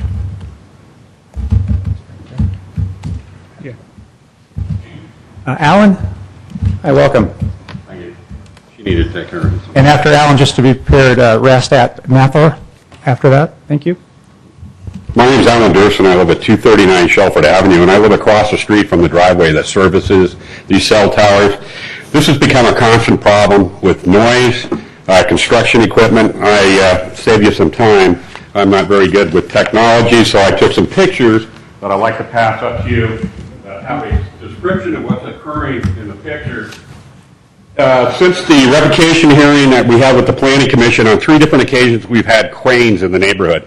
These have been parked as far as 4 feet away from the street and left there overnight. I don't know who's going to be responsible for these things when somebody runs into them and is killed. But this is a constant thing with these people, with parking, with safety issues. And when they first put up the T-Mobile antenna, I've never seen a building inspector up there. They put a crane up on cribbing and it fell off. If it hadn't been stopped by a metal pole that was to protect the T-Mobile site, that would have gone through my house or my neighbor's house. There's also a picture in there of them operating a crane, driving it over my neighbor's property, over their driveway, through their bushes as they try to straighten it out. You're devaluating our property. This is not the character of the hill that I bought into. There was one antenna when I moved up there. That was the Honeywell site, or whatever the antenna that you could see. You're cluttering our property, or our neighborhood. It's unbelievable to me that you can have a revocation hearing and still give these people a conditional use permit during that time to go up there and do something else to these towers. This is a case of the tail wagging the dog. You've let the cell companies constantly get away with stuff and have not responded to it. I hear a thing coming up here tonight of a 3-year every 3 years you have a compliance hearing. That's ridiculous. You have to get your car smogged every other year. Why are you going to let them get away with this? This is crazy. You're devaluating our property. You're cutting down the character of the city of San Carlos. Thank you. Also, I'd like to submit this. This is my neighbor. Could not appear, but she wanted me to speak for her. Actually, can you give it to our city clerk? That'd be great. Thank you very, very much. Rasat Mathur, is he here? Oh, welcome. And Paul Abreton next. Good evening. My Hi, name welcome. is Rajat Mathur. I'm with Hammett and Edison Consulting Engineers. We're an independent consulting engineering firm located in Sonoma. I am a licensed professional electrical engineer in the state of California. I also have a master's degree in electrical engineering. Our company took radio frequency measurements at the site. We measured the cumulative radio frequency exposure at the site to be 1.7% of the FCC public limit. What that means is that the level is about 60 times below the FCC standard. If you have any other questions, I'd be happy to answer them. Any other questions? Just who you're working for? I'm with Hammett. And I know you. Who hired you? The carriers hired Thank you. us. Just Yes. once particular. All of them hired you, or just one of them? I believe all 3 of them. Thank you very much. That's all I wanted to Great. identify. Thank you for coming. Paul? Good evening, Paul Albritton. I'm outside counsel for T-Mobile. Would you like us to let the rest of the public speak before we get up, or would you like us to? You may have more questions for us. I don't know. Go ahead and public comment here? I mean, we didn't address any questions, so we'd call you up if we had any Very good. questions. So you Paul got Albritton, outside a couple minutes counsel. to speak here. Please, Paul. Mayor Royce, thank you very much, and members of the council. T-Mobile has been at this facility since 1996. Actually, it was constructed by Singular. T-Mobile acquired the Singular network in 2005 at the direction of the FCC, who wanted to keep 5 competitive networks in the Bay Area. The site went through a conditional use permit in October of 2009, which was part of what began all of this in order to modify their equipment. One of the conditions was that they do post-installation acoustic testing to make sure that the facility was in compliance. We actually did acoustic testing in 2009, which showed that the project was in compliance with the acoustic standards. It turns out there was some confusion within the department regarding the correct acoustic standard. We applied for a building permit in November, actually, to put dampers, sound dampers, on the equipment in order to make them quieter, even though we believe they're fully in compliance. In fact, T-Mobile's equipment is the quietest equipment up there. The frequencies, as your outside consultant indicated, the frequencies of noise coming from the T-Mobile equipment can't be heard at the Apollonic restaurant residence or other locations. When the consultants, our facility is 7 feet from our property line, and the way your ordinance is written, it's the noise at the property line. When our engineers were required to crank all of the equipment up, and these are, you've looked at the photographs, but they're basically 2 refrigerator-type pieces of equipment. They have about 6-inch fans. When they crank them up at full speed, they, we're told, made a tonal noise, which gave us a 5 decibel deduction in the standard. So the standard applied to T-Mobile is 40 decibels. 40 decibels is louder than the noise in this room, I'm sure you're aware. And we came in at 48 decibels. Now, we're happy to comply by putting the dampers, which actually have been installed since the Planning Commission meeting. Those dampers are in there. And we're also happy to put up the fence that was suggested. Acoustics really are not something that's that difficult to deal with. You can put up various barriers in order to do that. You had a number of questions. I'd be happy to answer those questions. I don't want to take up time to do that. T-Mobile is in the business of providing a cellular service, which is incredibly important for many of your residents and for E911 purposes. We have no intention of molesting or harming your community in any way. I have to say, we believe our contractors are working in good faith. Okay. Great. Thank you very much. Okay, and we're available for questions. Great. Thank you. Pat Bell?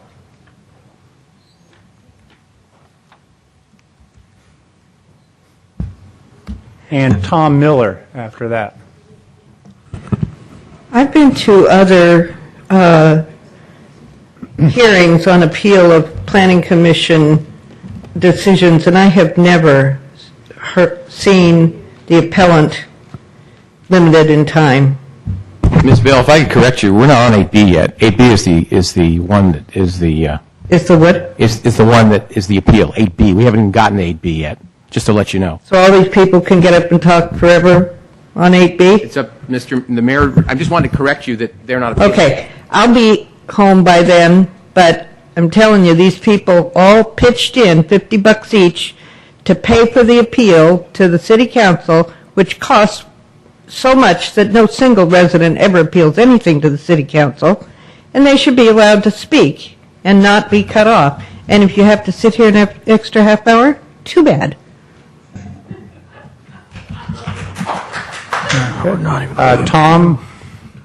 Tom Miller, welcome. Good evening, Mr. Mayor, council members. Tom Miller, Verizon Wireless. I manage property for Verizon Wireless in Northern California. I think staff did a good job of outlining where we're at. Our position here tonight is that the noise issue and the other issues before you have been thoroughly reviewed by staff, by the Planning Commission. They've put forth conditions they've asked you to accept and approve. We agree with the conditions that are before you. We're willing to accept those conditions. We think the pertinent finding from the city's acoustical engineer, confirmed by ours, is that the neighbor who has a noise issue, the issue is not related to us. There was a finding of a minor deviation from the noise standards due to our equipment. We've submitted a plan to staff to put a sound wall around our equipment, which will bring our equipment and our facility into compliance with the city's noise standard. So we will stand on that. We're here to answer your questions, and we hope you will find, as the Planning Commission did, that what we're proposing is worthy of your approval. So thank you. Great. Thank you for your time. Okay. I have no other speaker cards, but anybody else who has not spoken yet like to speak on 8A? Mr. Mayor, if I may, point of clarification, gentleman, Mr. Pollack earlier had come in and tested earlier today a audio presentation. We now understand we have the disc. If the council would like to hear that audio demonstration, we can plug it in right now. Sure, that'd be great. Take a moment or two. Why don't we do that right now then, please?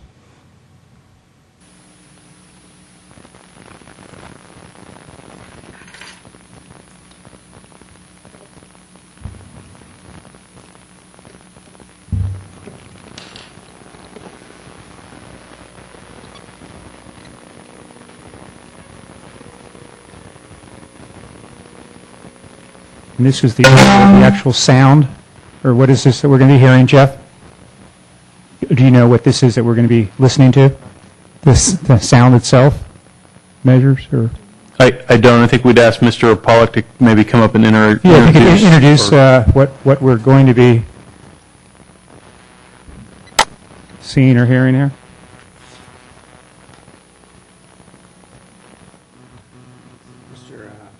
Councilmember Grocott asked about listening to and seeing the recording of the Verizon site after the consultants left a week and a half later. Okay. And this is, I just happen to have it with me. Okay.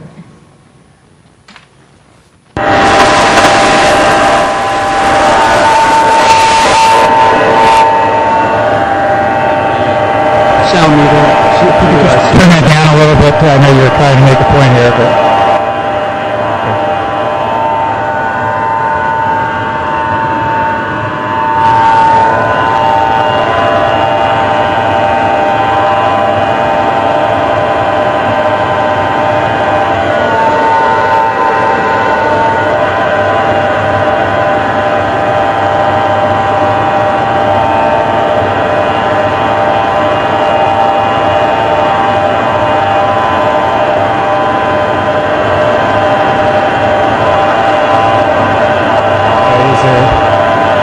I think is that enough of the plot here? I think we hear. Is it changing or? Okay. Yeah. Doesn't for me either. So, so again, the measurement is a function, of course, of the volume. Can we have our consultant come up? What does 80 represent, and what does that compare to? Can you give us some comparison on that, on what we just heard, and what 80 decibels, I'm assuming, means? If that's what it is. Is this on? Well, first of all, we don't really know what you heard in terms of the level of the sound, because that can be set at any arbitrary level based on how loud it's played. So when you do an audio demonstration like this, where you're replaying something that was recorded, if you want to know how loud it actually sounded next to it, or what it really was, then you would need to measure the sound level in the room and set the sound system so that it would reproduce the sound at the correct level. I think that the point was more that the measured level that was shown on the meter was higher than the level that was measured when we were there. And it gives you an idea of what the equipment sounds like.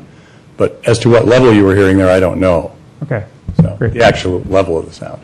I had a question. I mean, you saw the setup. I mean, you didn't see all of it. Is that what you did? Pretty similar. Okay. Do you recognize the piece of equipment? Well, we saw that, I think, when we were there. I'm trying to remember. Not the piece of equipment that was measured, but the measuring piece of equipment. Well, I only recognize it as one that I think Mr. Apollonik had the day we were there. Okay. But you didn't use the same kind of equipment? We used a sound level meter. I think ours is... we didn't really investigate his too carefully. He might be able to remember whether... Well, I don't need to get into technical. I'm just trying to identify. I mean, I can bring up a little microphone, put a little 80 on it, and I've got a piece of equipment. It's not real. It doesn't exist. He had an 80. What was your number that you had when you did that one? Or 76 or 80 or whatever? I was just curious. I think it was 72. Okay. Fine. That's fine. I'm just trying to identify, keep apples to apples. Thank you. We appreciate it. Thank you very much. I have a question for the engineer. Hang on one second here. Let me see. Anybody else like to speak on this item then? Or, what? I have signed up. Please. So if you could fill out a speaker card after you speak and give it to Christine. No, go ahead and speak now, sir. After. Go ahead and speak and give me your name. My name is Al Siebel. I live at 184 Dartmouth.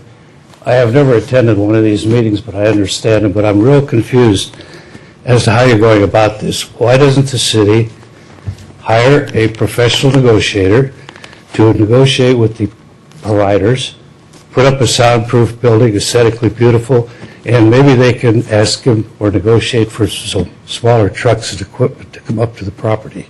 Okay, great. Thank you. Okay, again, anybody else? Or are we? Move to close public hearing. Okay, we have a motion to close public hearing. Second. All those in favor? Aye. Aye. Opposed? Okay. Mr. Grocott, you had a question, comment? Just an explanation from the engineer about every decibel point.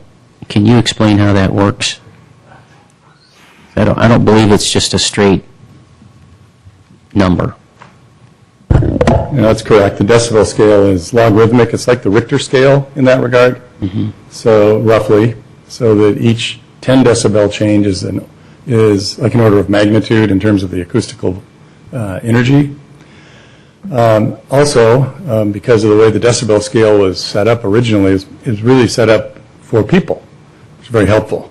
And each 10 decibel change of the like sounds, if you were in your audiometric testing room, you would say, the technician would ask you, when does it sound twice as loud? And over a fairly broad range of levels, about a 10 decibel difference is perceived as in terms of loudness by people, to be about twice as loud. Go on, but that probably is enough. Great, thank you. Mr. Mayor, I have a question about how we're going to do this. Since they're split up into 5, are we going to discuss just generalities and then get into each one? Ms. Nelson, if you could, or Mr. Rubens here on Mr. Mayor, with 8A, how do you recommend doing it? Mr. Mayor, technically there's 5 different matters for consideration. I recommend you take them up each separately by separate motion. Okay. And some of the use permits have slightly different language based upon the particulars of each site, so you want to just be aware of that. Through the chair, could I ask a question of the city attorney? I should have asked this before, and I apologize, Mr. Rubens. We go through 1, 2, 3, 4, 5 here, and then we get to 8B, which is basically appealing the Planning Commission. No, different item. 8B is an appeal of a new antenna. Oh, a new antenna. Okay. And I got it. 8A. I got it. It's a new antenna. New antenna. So they want to add on, and that's the appeal. Yes. Okay, fine. Thank you. Mr. Mayor? Yes, Mr. Grocott. So I have a concern here, and that is when I read through the conditional use permits, as the city attorney pointed out, these begin to deal with aesthetics and the noise of the cooling equipment by putting surrounds and baffles and so forth. What it does not, what they do not address is this third item that I mentioned, which is disruption of the neighborhood during maintenance of the equipment, whether it's bringing the equipment in place, staging it, trucks or towers. The point that this lady made about the workers who come up there and leave trash or apparently have no use of toilet facilities, so they're doing something. These kinds of issues are not addressed in any of this documentation. So I would like to bring the lawyers said they're here to answer any questions we have. So the question I have is, you tell us, lawyers from Verizon or wherever you're from, what could we include as language in these documents to make our neighborhood happy and is okay with your companies? That's what I would like to ask. Okay. Actually, Mr. Mayor, if I could extend that question to Mr. Rubens. there was a quote by Mr. Miller regarding the Verizon statement of these conditional use permits, and I'll quote him, "We will accept." I'm just curious if I have to care if he accepts it or not. I'm asking it somewhat rhetorically, but to the extent I'm not negotiating here, or am I? What's my exposure as the city?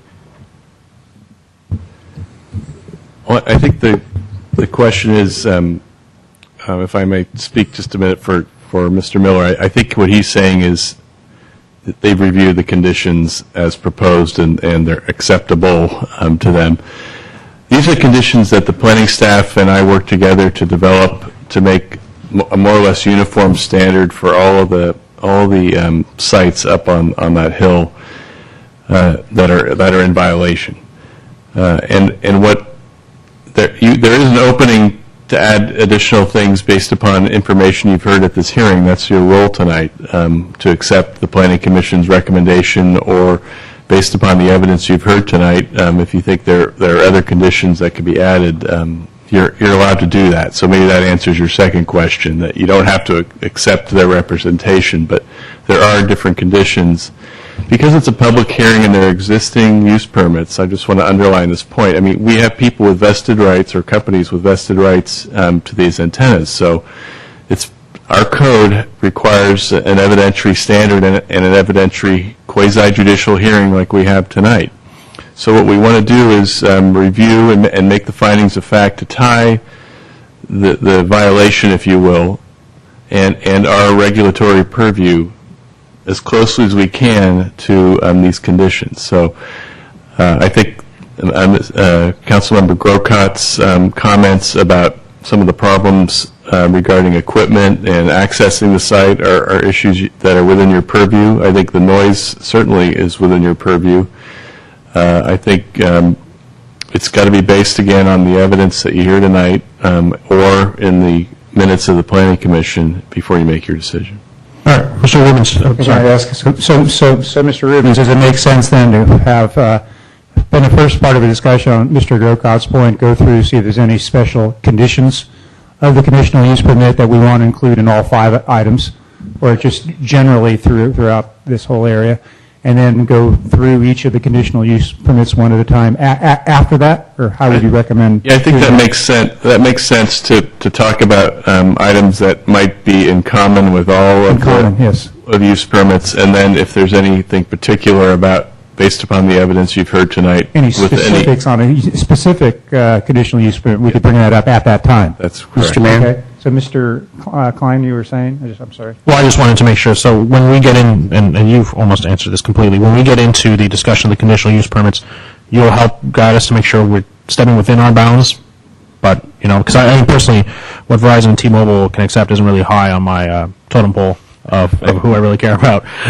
So I just want to make sure that we just, I know there's certain lines we can't cross due to FCC and stuff like that, but you'll help guide us in that so we can make it as strict as we can. Okay. Through the chair. Mr. Grocott? So I hear what Mr. Rubens has said, and we've gotten some testimony tonight about this third issue, which is disruption during maintenance of equipment. But I'm not sure we have the full scope of it, nor do I necessarily feel prepared to, add bullet points or whatever to these conditional use permits that are before us. Is there any way, Mr. Mayor, that we could hold this item off in order to give Mr. Rubens and their attorneys and perhaps some of the folks from the neighborhood an opportunity to, and our planning staff, to look more focused at this third area and come up with some recommendations for us as a council? We're sitting here with nothing. Sure. So to come up with some recommendations for us as a council to add to these conditional use permits. I think your first idea is great. I think we have our representative vendors. I think they've heard the public more than we've heard them. They're closer. And I'd like to hear from them on any recommendations they have on any special conditions that we should be putting in the conditional use permits in general based on comments heard. So, gentlemen, would anybody like to get up and speak? You're welcome to now. Again, Tom Miller of Verizon this, and for the record, I'm not an attorney, and I would thank Mr. Rubens for clarifying my intention. I was only acknowledging that I'd read the conditions, and they were acceptable, and that's what I meant. Regarding an additional condition, I don't have any specific recommendation as to what guidelines you should impose on us. I mean, we're happy to work with you on any reasonable guidelines. If there are things we're doing that are an irritant, we'll certainly work with you and work with staff to, I mean, we don't have an intention to irritate the neighbors, so if there are work hours or certain equipment that you don't want up there regularly as a maintenance issue that we may need to bring up in an emergency, yeah, we're certainly willing to work with you, but we try to comply with city guidelines, and if we're not, we're happy to be held to that standard. So. Okay, please. Tom? Paul Alberton, Counsel for T-Mobile. Just quickly, I want to clarify that once the site is built, it is remotely monitored by a network operations center. It is visited once a month by a van that will periodically, it may not be at most once a month. There are perhaps annually antenna changes or revisions that have to be done. Ms. Bacigalupi's home is above the T-Mobile antennas. On the most recent edition of the dampers, my colleague here actually went to her home to try and speak with her before people went up there. Now, T-Mobile, they hire me. I'm an outside counsel. They hire contractors, and those contractors hire subcontractors. And they do everything they can, of course, to have no liability to the company, and those contractors have to sign all kinds of agreements. And those contractors have to comply with your laws, which if they say no construction after 8 a.m. on Saturdays, then they have to comply with that. I think we discussed this with staff because it is difficult down the chain in order to make sure that the guy up on the pole is doing the right thing. We thought that the best thing was to have contact information and have contact information and a live person that the city can call if one of these issues arises with the company, with T-Mobile or with Verizon. They can get on it because the companies are very concerned about their public reputation. They're very concerned about being able to sell their product. So, and when the call came in, actually on this particular noise concern, all the carriers jumped in and agreed to pay for a third-party consultant. We made ourselves as available as possible. Now, and it's also true that our site was acquired from Pacific Bell, and that it's difficult for the jurisdictions and for the company to continue to maintain that notice information. There's a sign posted on and the new conditions require a permanent sign that has the name of the company, the phone number, and the person to contact if there's any kind of trouble. So those are the sort of commitments that we can try and make. I'm sure there will be disruptions, but it's certainly not the intent of the company to send contractors out there that are going to create a problem or to violate your laws, because that creates liability for the company. So that's the condition that we worked with staff, is that immediate contact, and we would do what we could in order to maintain that contact. As I said, there is a phone number right on the site itself, an 800 number to call if there's any concerns. I'll answer any questions. Okay. Paul, thank you very much. Okay. So, some thoughts from other council members on proceeding on any special conditions, Mr. Klein? Through the chair, I'm going to, and this is a rare event, completely agree with Mr. Grocott. There are no recommendations in here about work and about when these people come. And I know Mr. Grocott lived in the neighborhood. I grew up in that neighborhood, so I can attest firsthand. I know some of the people in the audience. There are some major issues with there, especially the cranes. I'm looking at pictures of blocks I know where they're parked, 4 feet off the curb, where if I did that in my car would get a ticket, and then it would get towed. But if it's a company, you're not as likely to do that. But they also do show up all the time, and it's more than once a month, and they use their big cranes and they leave them. There also isn't a restroom facility up there, and I know that because kids in my neighborhood tend to hop that fence. So I would like to see more of a recommendation focusing on that as well, so we can get this all done in one shot. Because I don't think these are strict enough, but I don't think we have the knowledge, because it didn't come through the Planning Commission. They haven't vetted that part, and I don't think they have to. I think we can work on this with our attorney, but I would like to see us get as stringent as we can in these conditional use permits and make sure we hold these companies accountable. Because while it is about company reputation, cell phone company's reputation is based on how many bars you have and what your service is. It's not based on annoying 8, 10 neighbors when you have millions of other customers. That's their big focus. It's not the 8 or 10 neighbors around the area. It's how many people they can reach. And so that's why I don't think the sites are on this neighborhood. It's getting how many bars you can have. So I would like to see more work on this and see if we can get these as strict as we can within the law. Yeah. Mayor Ahmad? Mr. Mayor, it is a full moon tonight, so strange things do happen. I will agree with my colleagues. I would like this to go back. There are some points that I would specifically like negotiated to the point of how work is done, what sort of sanitation facilities are supposed to be there. I'm not suggesting anything new in terms of business model for the carriers when I describe putting together a carrier-neutral facility and starting to consolidate some of this equipment. That is a normal function of their business working, and they should know how to do it. I'd like to see them come back with some sort of recommendation of how they can implement it or why they absolutely can't. Again, it's their normal business practice. They should be able to do it. But I would like to see some work done on this and would support continuing this item. The public hearing portion has been done, so I would like to see some recommendations coming back, and let's have some deliberation at that point in time. So I'd like to maybe entertain a motion for Mr. Mayor, could I make a statement since I didn't get a chance to speak, except to interrupt you about 8 times? Sorry. I was on the Planning Commission in 1996 when a lot of this started. You had hair then, didn't you? I had hair then. And believe me, there were people standing there, some had law degrees, some didn't, and with all due respect, that said certain things, and we're in 2010. And I'm not sure they followed through on some of those. A lot of, Ms. Nelson, is the way I hear it, the way this is going to work is something happens, and then somebody calls the city. So it's after the fact.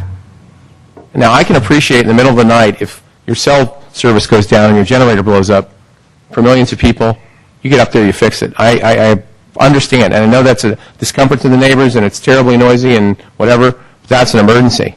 But for the regular stuff, which I think a lot of this stuff is, unfortunately, the credibility of the companies, and again, 14 years of, or should I say, remembering 14 years ago, the credibility isn't real high with me. And as mentioned by Mr. Ahmad, the millions of people that use the service, that's really the focus, I believe, in how this works. I was perfectly willing to work on this tonight, but the consensus of the council apparently is to bring it back to us, and I'll go with my colleagues on this. But I really believe that there needs to be, I appreciate there's an 800 number, and I appreciate this and that, and I appreciate city staff is understaffed. I want to make sure that I make that comment. It's not a matter of our staff not doing their job. There's, in some respect, not able to do their job. But I'd like to put a little more onus on the companies who basically have the FCC, which is, I remember in '96, we didn't even have much, even then, we had much less flexibility than we have now. I believe we've gotten a little more flexibility, but not much. But then we were just, it was almost like this is the way it is, and that's the way it has to go. So I just think we need to make sure that, we're not talking about rocket science here to have some notice of when people are coming up and when folks are working on a regular basis. And I think that's what all of us feel like. This isn't millions of dollars to fix this, I don't believe. And I really believe that the companies need to step up and help us on this and be partners. As these gentlemen have said, they want to work with us. We'd like to work with them. This council member doesn't want to put anybody out of business or cause, like I said, bottom lines to be impacted or stock prices to be impacted. But I think locally, we need to have a little responsibility, and that's what we're supposed to be doing up here. So those are my comments. Thank you, Mr. Mayor. So with that, I'll entertain a motion here to continue this. Mr. Mayor, before you make the motion, ordinarily when it's a public hearing item, because you may be considering new facts at the next meeting, my advice would be to reopen the hearing so you don't have to renotice the hearing. Okay. And then continue. Motion to, I'm going to make one motion to reopen. I make a motion to reopen the public hearing. Second. Second. We have a motion second to reopen the public hearing. That means when we come back, everybody will be able to talk again, or other comments and so forth with other facts. So with that, all those in favor? Aye. Aye. Opposed? Okay. Public hearing is reopened. With that, a motion? Mr. Mayor, make a motion to continue this item, and I believe it would be items 8A. All of A, right? Yeah, all of A, 1 through 5. Second. Okay, have a motion second. Discussion? Mr. Mayor, that we recommend a date certain for the hearing to pick a date, because in order to continue it without renoticing it, we have to set a date. I'm sorry, I missed that, Mr. Rubin? We have to set a date. We have to know how long that would take. Yeah, we need to know from staff. I mean, I would recommend that we, it be, I hear Deborah Nelson saying that she'd rather just renotice it, but. I think that's a good idea. Okay. Well, because we need to work on the conditions and we don't know when we'll get to a conclusion of those. But I think the indication of this coming back quickly would be good. Yeah, I mean, these people have waited 13 years, so I'd like to get it done as quickly as just possible, looking- but get it done right. We have a big meeting, the second one of August, so September, the first September one? We got a 13 and a 27. 13th, September 13th? Well, Councilman Grisilli is going to be gone. Do you want to be here for this? I can or can't be, depending on how staff feels. I mean, or what do we feel about the 27th? If it's possible to have it on the 27th, that would be August. No, I think September. September, yeah. That would give you easy to give you 60 days, and that would be 60 days. Do you think that's possible? Yes. Okay, so September 27th. 27th. And seconded. Thank you, Mr. Rubin. So we have a first and second to continue this till September 27th. Thank you for our patience out there if this passes. So roll call. Councilmember Mod? Yes. Councilmember Grisilli? Yes. Councilmember Grocott? Yes. Councilmember Klein? Yes. Mayor Royce? Yes. Good. Okay, Mr. Rubens, for 8B, we could still move with that, or are we 8B is a completely separate item. separate items, so we'll do that. Okay. Calvin, presentation? Again, just for the audience and anybody on TV, we are now on 8B. And this is public hearing for purpose of hearing consideration, all comments concerning applications of Michael Open Link for consideration of appeal of the Planning Commission decision to grant Verizon Wireless conditional use permit and associated architectural review approval of a modified wireless facility pursuant to San Carlos Municipal Code 18.132.040 at 920 Buckland Avenue, APN 045-232-030. If I may interrupt just briefly, Mr. Mayor, through the chair, can we ask if this particular use permit is going to have the same complication in that it's lacking a mitigation related to ongoing maintenance?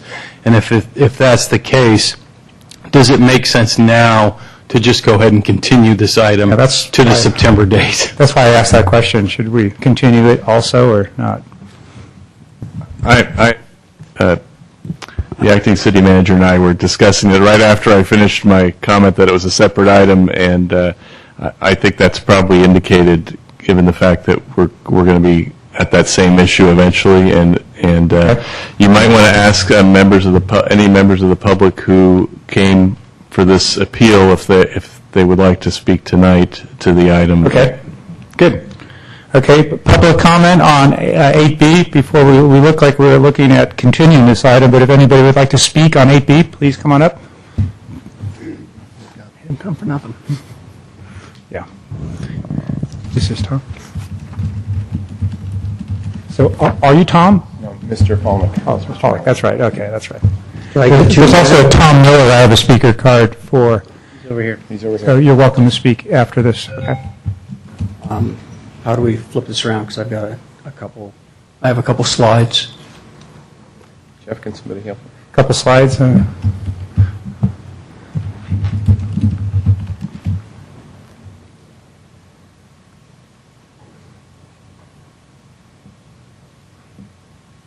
you.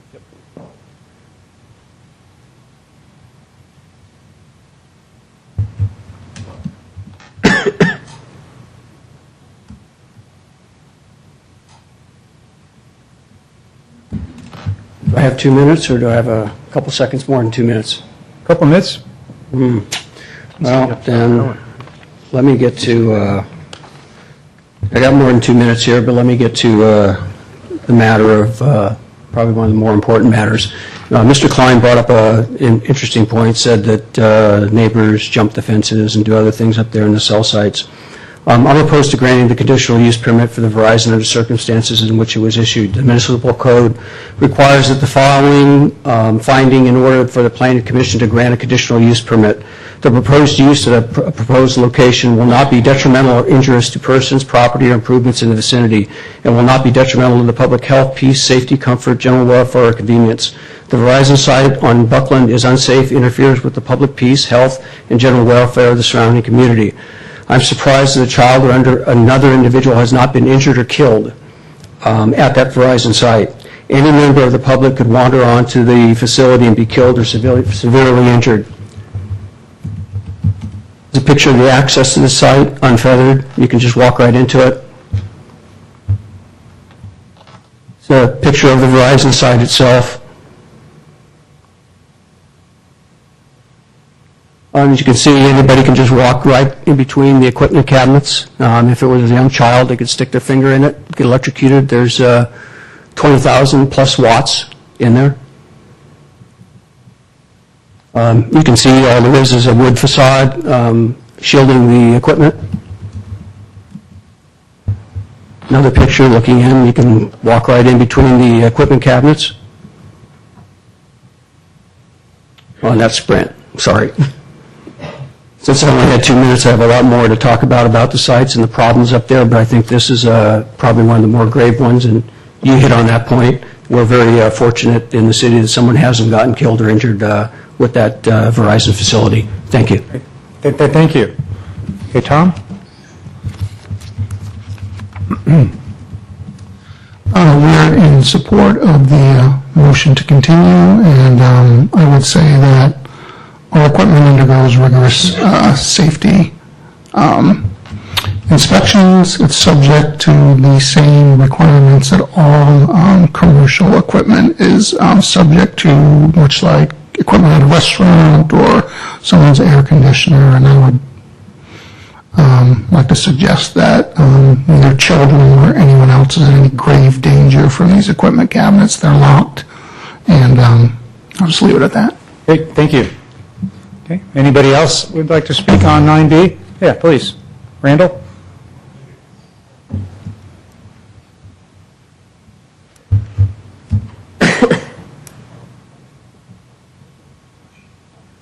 Welcome. Good evening. My name is Brian Randall. I'm very glad I do not live up there on that hill, and I would not possibly tolerate such a situation, and I don't believe that any of you would tolerate what those people would put up with if it were in your backyard, with people looking down on you. It's absolutely terrible, and something's got to be done. Thank you. Okay, thank you. Okay, anybody else? Please, come on up.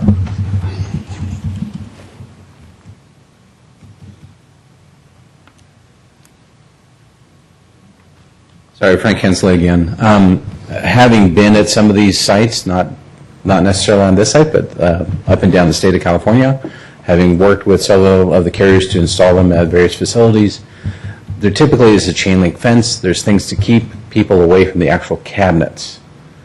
The cables, the coaxes, the hard line, that's all basically the same thing. Basically, the wires that connect the cabinets to the antennas are very hardened cables, but there's nothing preventing someone from walking up to one of those cables at this site, from what I've seen in the pictures, to cut into that, at which point they're exposed to 1900 megahertz or 850 megahertz at 200 watts of power.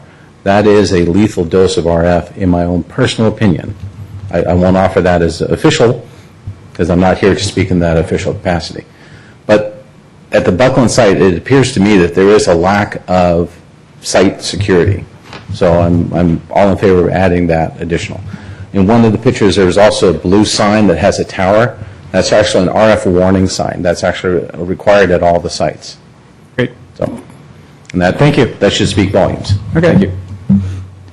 Anybody else before we make a motion here? Okay, we'll keep the public comment open.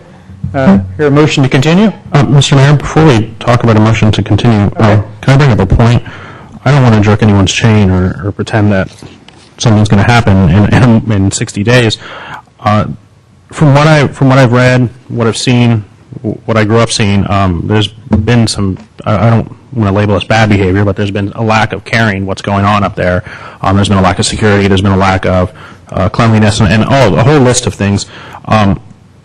That's not going to change in 60 days. I would like to see us work on the units there, get them to correct those issues, come back to us in 6 months, come back to us in a year when you've shown the good behavior that you're actually going to do these things. I'm not going to come back in 60 days and feel that we should put up another pole after they've not been able to take care of the ones that they have there.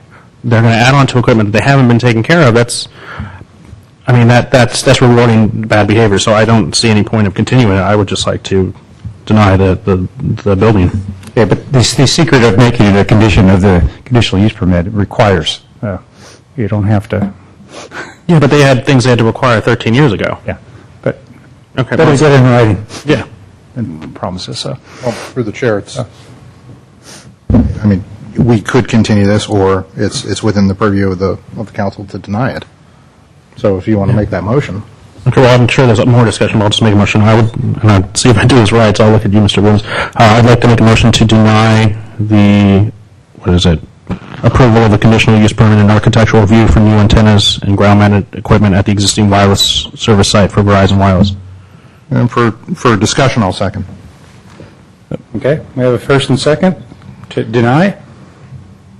Mr. Mayor, through the chair, two things. One is that I want to make sure that before you haven't closed the public hearing yet on it, and I want to make sure that everyone who's interested wasn't misled by the discussion of it being continued, so they have an opportunity to present whatever they'd like to present, and that this comes to you in the posture of an appeal from a planning commission approval. So your motion would be to overrule the planning commission decision and deny the application for a permit. Okay, so should we do a substitute motion now, or Mr. Mayor, do you want to go to public comment in case people want to talk? Yeah, recommend a substitute, it sounds like. Amend it, yeah. Okay, so I'd like to amend my motion. Someone's going to have to walk me through this because it's not really written out. It's a substitute. Or substitute motion. Just for the audience, there was a motion and a second to deny the appeal here, and now there's a substantive motion. There's going to be a second motion being made that we will be voting on first. Mr. Klein? Okay, Mr. Rubens, let me know if I'm doing this right. Number 2, okay, I would like to uphold the appeal by Mike Opalenik et al. And deny the request of Laura Boat, representing Verizon Wireless, for a conditional use permit and architectural review for new antennas and ground-mounted equipment at an existing wireless service site for Verizon Wireless at 1920 Buckland. 920, but I'll second. Oh, 920, sorry. Okay, any discussion before we vote? Yeah, Mr. Mayor, through the chair, as much as I said earlier about perhaps my underwhelming support for the telecom companies, I think you need to have they have a right to, should we say, have their representation or I don't even know if Ms. Boat is even in the audience, but perhaps she's just the name on the, okay, she is, great. I'm not going to be supporting this motion because the way I look at it is, I think was mentioned earlier, I think when it comes back to us on the 27th, basically what I would hopeful to do is whatever motions we have would have these conditions on it and would have a certain amount of time, a 45, Ms. Nelson mentioned a 45-day situation coming up down the road, and they would have the 45 days to do these. And if these things weren't, if the items that we're going to be adding perhaps to this aren't done, then that, as I understand it, Mr. Rubens, then the permit would not be approved. They'd have to accomplish all the things that they would do. Is that correct? If possibly that could be a motion in the future that we would make, that these are all things that have to be done in 45 days. Otherwise, the conditional use permit would not be approved. Yep. You have a great deal of discretion in formulating your approval. If you're intending to approve, And then if the motion that's before you is voted on, before you do that, I'd just like to make a few statements on the findings that you deem to make. Okay, but that's why I think I'm not going to be supporting this motion, although I understand it, and I understand, and I hope that the folks out in the audience representing the telecom companies are sort of getting the feel of how this is, especially, like I said, from this council member who literally lived with it 13, 14 years ago. So anyway, those are my comments. Mr. Cooper? I am friendly to the motion, but I'm not ready to vote in favor of it because I would like to see how things work out between all parties in the next, 45 days, I think, 60 days. Perhaps those who would like to see this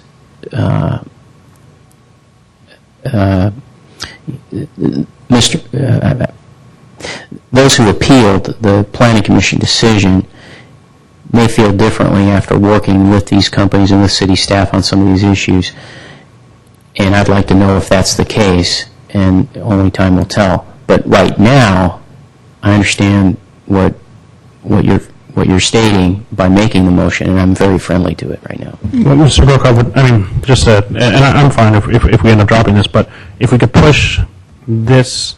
See, what my issue is, they're going to do these things in 45 to 60 days, but that's not, I don't feel, a big enough window to allow them to add on to the site. So maybe if we could push this out farther, then we push out 8A. So it gives even more time, so we can see if the recommendations we've done and the mitigation's actually really done, and it truly is working out. I don't think a 60-day window is long enough. So maybe 6 months, and then they can come back and we can talk about a new site. But let's see some real history there of actually working with the neighborhood. So that would, Mr. Mayor, I think what Mr. Klein's doing is going back to his first motion, which is simply just to push it out, say 6 months, right? Well, we have a motion on the floor is to uphold the appeal right now. So we have a first and second. I recommend we take a vote on that and see what happens, and we move on. Well, I'd still like a clarification, if I could, Mr. Mayor. So I did second for the purpose of discussion. I wanted to get a clarification. So we've continued the first item, and there will hopefully be some new items that we can talk about for a conditional use permit. If this thing is continued, could we apply those new things against this permit? Or would this have to be, Verizon have to do a new application? I'm just trying to figure out the mechanics of, we'll come up with some new rules that say, here are the pool rules. Here's how you're a good neighbor. Here's how work's supposed to be done. Here's how noise is supposed to be controlled, et cetera, et cetera.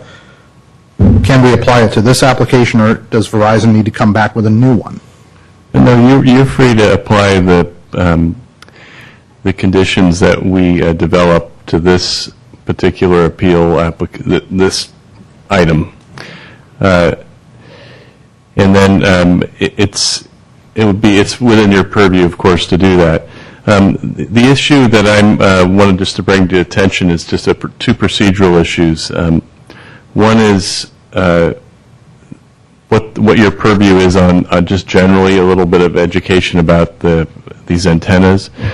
At the Planning Commission meeting, we had, and you may have picked it up from the minutes, there's a lot of discussion about coverage and aesthetics and those issues. Those are the main purview that we have to deny.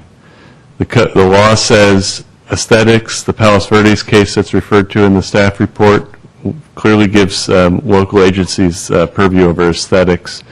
But there's one trump card in the federal law, and that's this coverage issue. And I want to make sure that is thoroughly vetted before you tonight. We haven't heard the staff report wasn't presented on this, and there's some issue. I think it's probably covered in there about coverage, and I think that's a significant issue. The second issue is procedurally.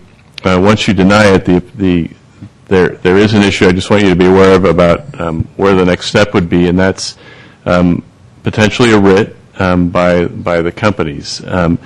So if it is your desire as a council to deny this, I'd want to bring back findings to you for denial, formal findings of denial, so that we could use the record that's been developed, staff report, public testimony at the Planning Commission to develop those findings for you. So that's kind of the posture. But if the decision of the City Council is to deny, I'd want to make sure we can bring back some findings that you would approve at a subsequent meeting. You can make the decision tonight, but we would bring back subject to findings. Mr. Rubin, you keep saying deny, but we're voting on to uphold the appeal right now. Well, I'm sorry, I misspoke in my own correction from earlier. So I just want to make sure everybody understands. It's uphold. It's So let's get back uphold to- the appeal, but I understand. deny the use permit. Okay. Yeah, so again, we have a motion which is listed as number 2 there, to uphold the appeal, and a second on that. If there's any other discussion, I'd like to... I'd like to make a substitute motion to that one. to this one, which is to continue this item to September 27th, pending the review of the previous permits. Okay. There a second on that? Second. Okay. So we have a third motion, which is to continue this until September 27th, like we did 8A. Discussion? So at that time, we could then take up Mr. Klein's recommendation and even continue it out further, a greater amount. And if we're going to do that, one of the things I was thinking about is when Mr. Rubens was talking about the writ and so forth, these companies might come back at us with something if we do that, and I would like to know what potentially they could come back to us with if we did that. But if we vote on Mr. Ahmad's motion, we can let the city attorney investigate that and come back to us with it. And that's fine with me. I'll vote in favor of this based on that. So I'd like to see a lot more information in 60 days because everyone kind of knows where I'm leaning. And by the way, if this motion passes to continue, the other two motions go away. So. Right. Okay, so with that, roll call. Councilmember Ahmad? Yes. Councilmember Grisilli? Yes. Councilmember Grocott? Yes. Councilmember Klein? Yes. Mayor Royce? Doesn't matter, I'll say yes. Yes. So just so for everybody to understand, what we did with all that is basically what we did with 8A. We continued 8B until September 27th, okay? More facts, more information. Public hearing is still open. You're welcome to come and speak again. There'll be more information in the package, and notice will not have to be redone, so make sure you watch the website, and all the e-packages and so forth will be out there for you to access the information. Deborah, anything else I need to add on that for the public? Okay, great, thank you. Okay, we get to move to stormwater sewage. You guys want to hang around? Calvin, come on, stay. Okay, consideration of 8C is consideration resolution improving the levy of stormwater national pollutant discharge elimination system charges for fiscal year 2010-2011. Robert, thanks for hanging around. Oh, not at all. Pleasure. This is a recurring annual item for the City Council, and it's really simply to... Excuse me, Gavin, can you kind of get people move just a little around the corner for noise? That'd be great. Thank you. The noise consultant, get him around the corner. Oh, already there. Basically, to approve placing the stormwater charges on the tax roll at the county. So we have calculated those, and they're basically the same as last year. This particular assessment is pretty well fixed at $20 per residential property, and then on commercial and industrial properties, it's based on this acreage of the properties and their impermeable area, but that doesn't change much either. So it's only a difference of 0.5% from last year. And really nothing further to add, Mayor. I'm glad to answer any questions. Okay. Any questions, staff? Just one question. So Mr. Lauer, I suppose when any remodeling or changes are done to commercial properties in permeable area, that's managed on a case-by-case basis. That's right. Correct? That's right. Yeah. Okay. Very good. Thank you. Mr. Mayor, I'd like to make a motion that the city adopt an attached resolution number 61. 2010-61 resolution of the City Council of the City of San Carlos approving a levy of stormwater charges, National Pollutant Discharge Elimination System for fiscal year 2010-11 in accordance with Chapter 13.16 of the San Carlos Municipal Code. Second. Okay, we have a motion and a second. Roll call? Councilmember Ahmad? Councilmember Excuse me, Grisilli? before, I just want to make sure it's, because it is a public hearing item, just make a request. That was my fault. My fault, not your fault. Anybody would like to speak on this item? Move to close public hearing. Second. All those in favor? Aye. Aye. Opposed? Good. Thank you, Mr. Rubens. Roll call. Councilmember Ahmad? Yes. Councilmember Grisilli? Yes. Councilmember Grocott? Yes. Councilmember Klein? Yes. Mayor Royce? Yes. Okay, 9A, consideration. 9D. 8D. We got the wastewater charges. One more. 8D. It's a one-pager? D. Consideration and resolution approving the levy of wastewater charges. Oh, my God, I passed. Twin items there. I read that already. Okay, thank you. Consideration and resolution approving the levy wastewater charges fiscal year 2010-11. Sorry. They're basically twins. So it's easy to skip over them. But similar thing, annual process, placing these charges on the tax roll. This enterprise is a much more dynamic and large enterprise. 8.4 million in round numbers is the expected revenue. That is an increase of about 7% from last fiscal year. And the residential rate is set at $561 at a flat rate. And we've prepared these charges, and they have been available at the city clerk's office, and I'd be glad to answer any questions, Mayor. Questions, Mr. Weil? I move to close public hearing. Second. Okay, all those in favor? Aye. Opposed? Okay. Motion? 8D? It was 8D. Mr. Mayor, I make a motion to approve resolution number 2010-62, 62? resolution of the City Council of the City of San Carlos approving a levy of wastewater sewer charges for fiscal year 2010-11 in accordance with sections 13.04.050 and 13.08.25 of the San Carlos Municipal Code. Second. Okay, roll call? Councilmember Ahmad? Yes. Councilmember Grisilli? Yes. Councilmember Grocott? Yes. Councilmember Klein? Yes. Mayor Royce? Yes. Moving on to 9A. This is consideration of appointing City Council Subcommittee to study and develop policies on council use of computers and responding to correspondence. Mr. Mora. Thank you, Mayor and members of council.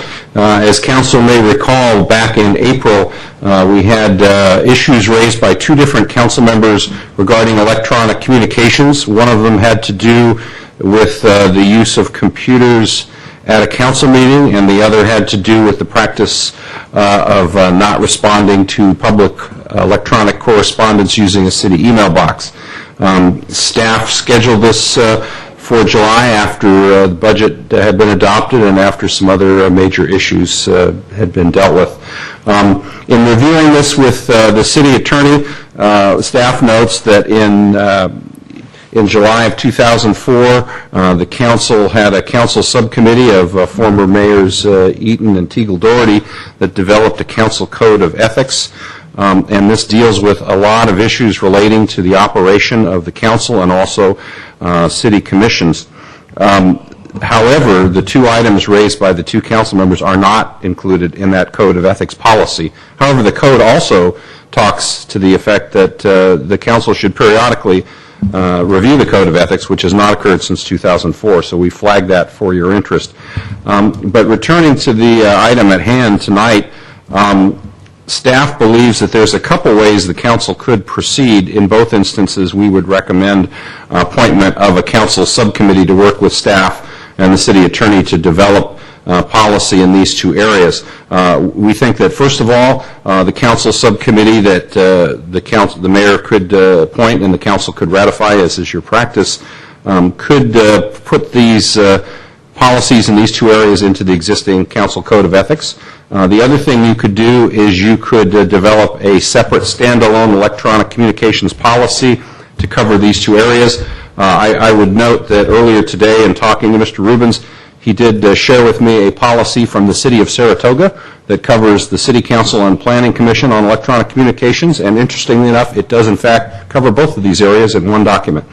So I think the format of this policy is open to discussion with the council, but I think whether the council's wish is to cover these two areas in a new policy or whether you want to integrate them into the Code of Ethics, either way, staff would recommend that you discuss appointing a council subcommittee to work with staff and the city attorney to explore these two areas. And I would imagine that what we would probably do in terms of process is very similar to what we did when we originally developed the Code of Ethics. We would poll other cities around the Bay Area and for that matter around the state to get examples of their policies.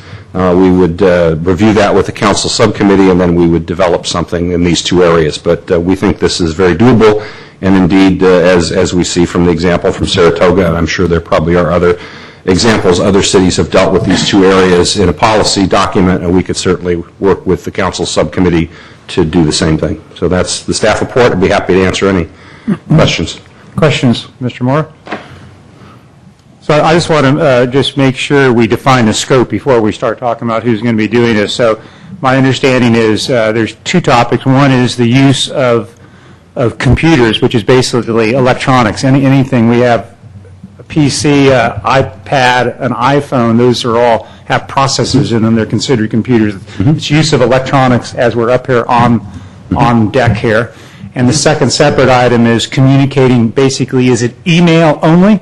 Or is it beyond that? I think it's up to the council, but the way that it was framed, as I understand it, was the notion that when council members are responding to email from the public, that they use their public email accounts so that both the incoming email and the response is a public record. Okay. So it's primarily, it's email communication between council and the public. That's my understanding of the issue, but again, but it could be, could be broadened based on what the subcommittee decides. Yeah, and maybe I could turn it over to Mr. Rocott, brought up a couple of those questions earlier. Mr. Rocott, Mr. Klein raised the issue. So maybe either of you, does that fit? Let's talk again about scope. I want to make sure we understand the scope of what we're doing first.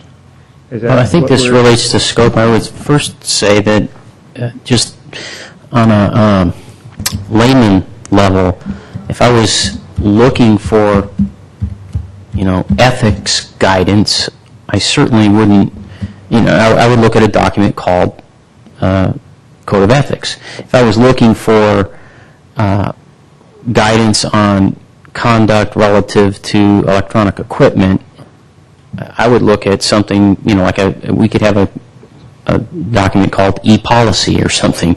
I wouldn't, I guess what I'm trying to say is I wouldn't commingle them. I think they're separate issues. Your ethics is separate from how you're using electronic equipment. Now further to the scope, I think anything that we could fit under e-policy, whether that's email, use of electronic equipment from the dais, et cetera, would fall as game, is game for consideration. So that, those would be my comments on it. I agree with Mr. Grocott. I think we can do this under an e-policy. I really don't see the need to do a subcommittee, though. I think we can just do this right now. I mean, I think we all kind of have ideas where we're going in our heads, and there's no reason to delay this. We could just do this in 20 minutes. I don't, through the chair, I respectfully disagree, considering that I'm not as technically savvy as some of the younger people on this committee or this group. I would like to, as Mr. Morris said, there's some other cities that have gone through and sort of blazed the trail for us in a lot of ways, and I'm not adverse to using information that folks have already done. I mean, we may not want to use any of it, but at least to be exposed to it. Right. So I don't necessarily think that we need to extend this out for 6 months, but I would think that we could come back again in 60 days or whatever time that the council feel would be appropriate and do that. I mean, with all due respect, like I said, I think it's a matter, just as I mentioned earlier in the meeting, I'm not as knowledgeable on certain of these technical issues, so I would like to look at what other folks have done. I know Redwood City is talking about iPads, and I'm sure they're wrestling with the same issue. Right. So. Well, and through the chair, I would suggest to the Councilmember Grisilli's point, if the council is comfortable having staff and the city attorney work together and drafting something and attaching some examples of what other cities have done, We can certainly do that. We just thought that since these policies would affect the council, that the council would want to have a subcommittee, but I don't know that that's required. And as far as the question of whether it fits in the code of ethics or a separate policy, again, as I indicated in the staff report, could be done either way. The only reason we bring up the code of ethics is all the other items that talk about the council's operations are in that document, and maybe the title of the document could be changed. Maybe it's more of a code of conduct, but the point is that everything else that deals with how the council acts is in that document. But again, it's your call. We could do a separate document. Again, through the chair, I do believe that we need to look at the code of ethics periodically, and I'm not sure when we last looked at this. It was When we created it. When we created it, and that had to be before even I came on the council. It was.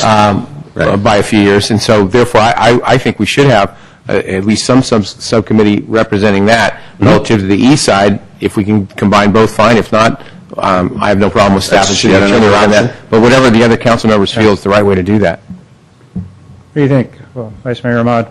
I look at this to some extent as mayor's pleasure. If there's a subcommittee to be formed, I would support that. Well, actually, I could go with the subcommittee. Actually, the comment made, maybe we'll give staff the first chance. I mean, someone like Mr. Mora, especially since other cities are doing this kind of stuff, kind of bring a draft back just to us, have staff. I think if we had a couple council members, you'll double your time to get it done. And well, another variation on the theme, not to make this too difficult. Because we all need to talk. I mean, yeah. Mr. Klein makes a good point. Let's talk about it, but let's get some base work done, and then we're all anxious to talk about it. There's no urgency, and let's staff do it. Mr. Mayor, if I may, just a recommendation, and if they would agree to it, I would suggest, as you say, that give staff some time to work on it, maybe call together one meeting with a subcommittee. I would suggest Mr. Ahmad and Mr. Klein, because they're younger, they know the equipment, and they use it, they might be a little bit more aware of the stuff that's out there. Whereas if you come down this end of the dais, you see a bottle of water, keys, and a pen, with Mr. Grisilli and myself. So give staff the... Are you saying I'm pushing you? Yeah, no, well... He's actually texted. There is that red phone right there in front of Bob, but... it's not connected. But, so my recommendation, if I may, is simply... I know how the seating chart now works. Give staff some time to work on it. But before they bring it to us, just present it in one quick meeting with Mr. Klein and Mr. Ahmad, and then we'll go ahead and put it on our agenda, and we'll take it up. On the ethics policy, I do think, I agree with Mr. Grisilli. It's an old document. We should review it, but again, I think we throw it to the city attorney to take a look at it, and he can just bring it to the entire council. We can review it. So I've heard staff do it, get input either at one meeting or individually from each of our two members to my right here. Okay. And bring it back to the entire council. All right. We'll do that. But being sensitive to your workload and so forth, we got a couple of big meetings coming up and so forth, so take some time with it. Okay. We could just do the meeting through text. And, excuse me? Okay. 9B, council resolution to adopt tentative confidential group salary and benefit resolution.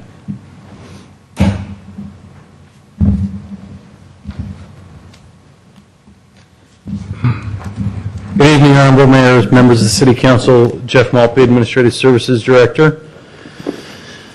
And before you this evening is a new contract tentatively approved and agreed to with our confidential unrepresented group consisting of approximately 9 or 10 employees with the city. The agreement before you recommends an agreed to 5% reduction in salary and benefits for the group members. It equates to approximately $50,000 a year in savings from these members. In addition to this savings, the agreement before you, which is a 2-year agreement, is a successor agreement to a previous 3-year agreement that had a year left to run on it. The council had asked this group previously in March if they would give up the 3rd year of the previous agreement, which would have granted them 2 3/4% increase this July. The group agreed to do that and then entered into negotiations with the council for the successor agreement. Some of the highlights of that agreement include its 2-year term, a 2.5% salary reduction, a reduction in vacation accrual, retirement benefits, the flexible medical contribution, the longevity recognition program changes, and reductions in Medicare Part B, deferred compensation, and dental and vision premiums. I'd be happy to answer any questions you might have. Any questions? I do have a speaker card. Sandra Medden? Yes. And Sandra, I'm sorry, I missed you on 9A too, so if you'd like to give us some thoughts, which is just, we passed comments on the electronic policy, you're welcome to speak about both. I'm sorry. Thank you. But let's start, of course, on this first item here on the confidential salary benefit group here. Sandra Menton, San Carlos. Acting City Manager Jeff Maltby, and Mayor Royce and City Council members. I am here tonight to express my gratitude to the confidential group and the City Management Unit for their willingness to work out salary and benefit resolutions which reduce their salary and benefit compensation in order to narrow the deficit in the city budget. I know it's not easy to go home with a paycheck that has less money in it. I've gone through 3 periods in my life when income was reduced. As a retired couple, my husband and I are experiencing a decrease in our income, and this has caused us to reconsider and withdraw certain plans that we had for our future. The willingness of the city and the employees to reduce their salaries and benefit compensations communicates to me an understanding of the economic constraints under which many San Carlos residents are living. It says residents and city government can work together as a team as we adjust to the current downturn in funds. I am not an economist, but I do believe that residents and the city management can work together to move forward with strength and foresight during this difficult time. Thank you to these 2 units who have made the sacrifice at their own personal expense, and I would ask that you would convey those remarks to those who did so. Thank you. Sandra, thank you. And while you're there, you heard us talk a little bit about our electronic policy, email, so forth. Any comments there? You had a speaker card? Well, I have to laugh. If I were up there on the platform, I would be way over here from lack of technology. So I really, I'm not a Luddite. I am not a Luddite. my only thought is that I am very much aware of what the Brown Act has done for opening up meetings and commissions to the public. It's one of the reasons that I've become somewhat involved over the years in mostly Park and Recreation Commission meetings, but some other issues as well. So I haven't read through the Code of Ethics, but I would like to know, and this probably isn't the place to discuss it, but I would like to know how the Brown Act figures in as we go into the new age of technology. And for people like myself who do not have that access, what would be the process of being able to obtain the information? Yeah. And just to let you know, the Brown Act makes information available to the public, and with the web and these e-packets, all the information, there's a bunch of stuff out there. So everything that we get, the public gets all at the same time. It's all out there electronically. So it's really... I'm a paper person. I go to the library. Well, then you could print it, you could get it's there, and then you could print too. So it's there. It really helps a lot. So. Thank you. So thank you very much. Brian, you'd like to speak on 9B? Please. Welcome.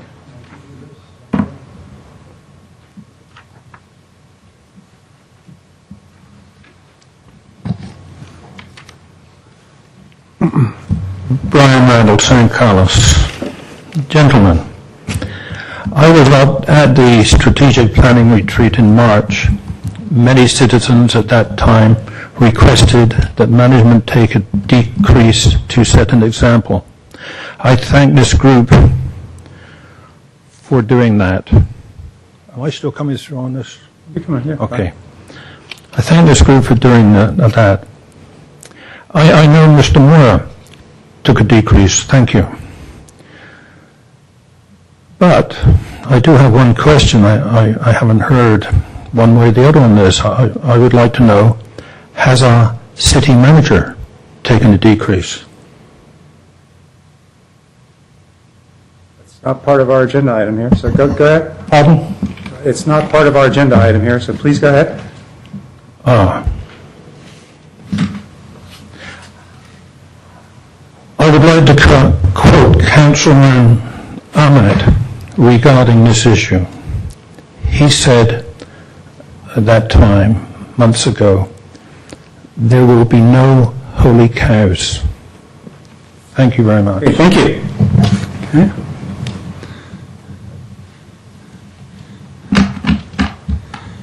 Okay, discussion, motion? Mr. Mayor, I'll make a motion to approve the amended salary and benefit resolution for the confidential group, a resolution number 63? 2010-63, resolution of the City Council of the City of San Carlos adopting the salary and benefit resolution between the City of San Carlos and the confidential group. Second. Motion second, roll call? Councilmember Ahmad? Yes. Councilmember Grisilli? Yes. Councilmember Grocott? Yes. Councilmember Klein? Yes. Mayor Roy? Yes.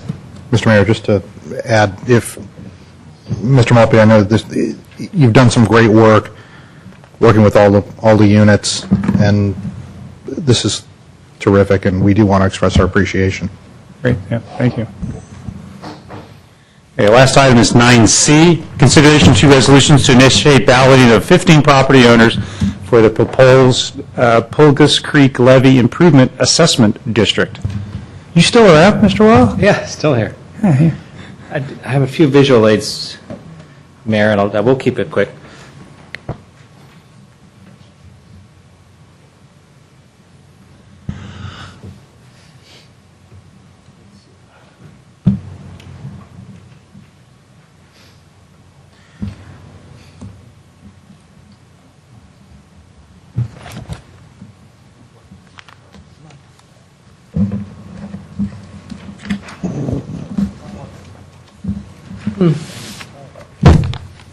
So much for technology. Didn't say it works. Didn't say it worked, it's just out there, right? That's Mark Weiss's tie.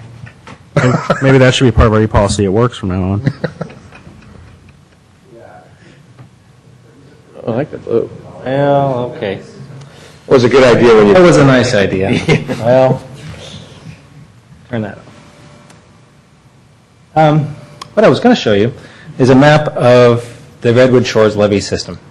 And what this map shows is that the San Carlos portion of the levee system is very small. It's at the very south end of Skyway Road. That's and okay. It's okay. actually like... We're good. We're fine. good. It's We're okay. good. Thank you. Sorry. About 2% of the overall levee system. And it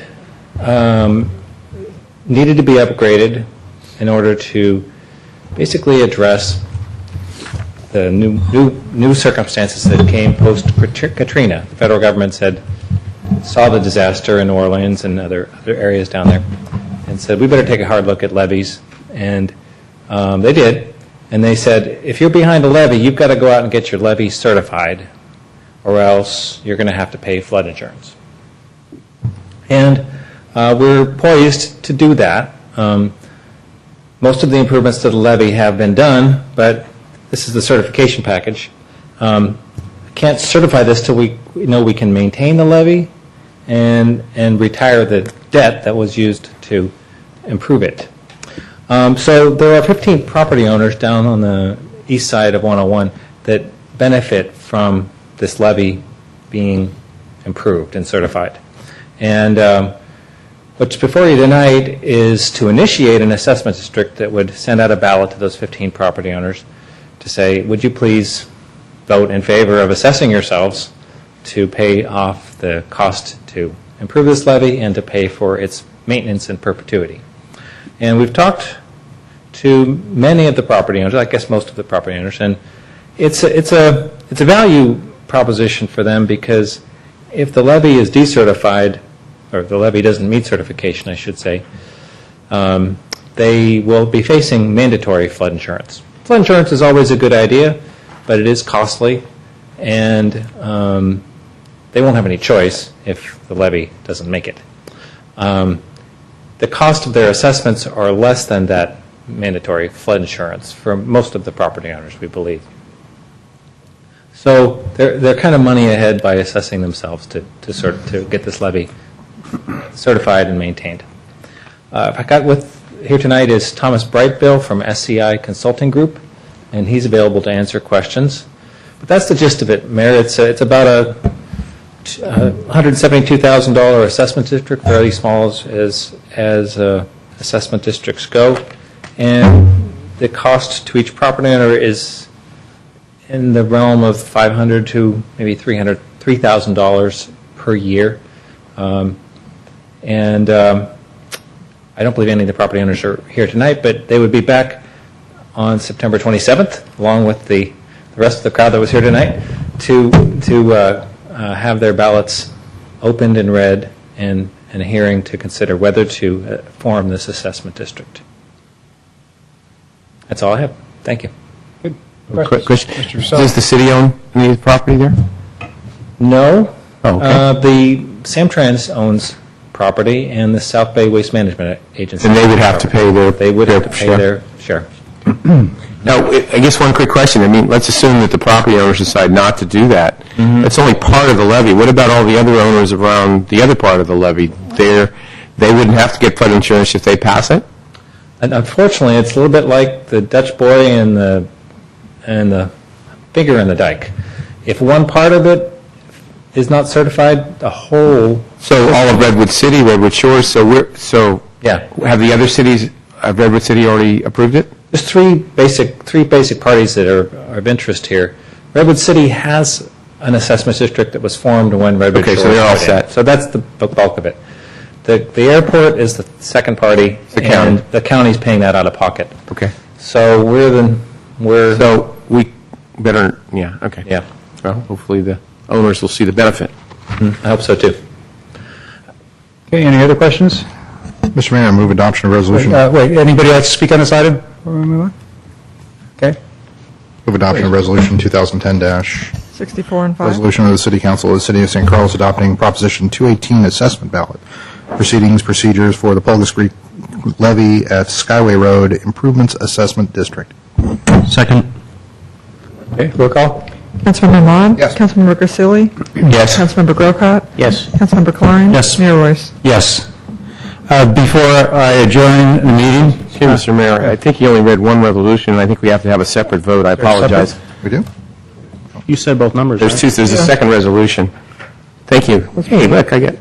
All right. Move adoption of resolution number 2010- 65. Resolution of the City Council of the City of San Carlos initiating proceedings, providing intention to levy assessments, preliminarily approving engineer's report, and providing for notice of hearing for the City of San Carlos Pulgas Creek Levy Improvements Assessment District for fiscal year 2010 to 11. Second.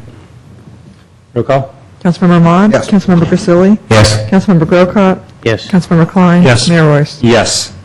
And again, before I close the meeting, I would like to dedicate this meeting to Dr. David Drucker, who passed away this last Friday after a 3-year fight with lung cancer. A great leader. He's a CEO of Palo Alto Medical Foundation, a great hero with his fight, and a great father. So with that, to David, and I adjourn.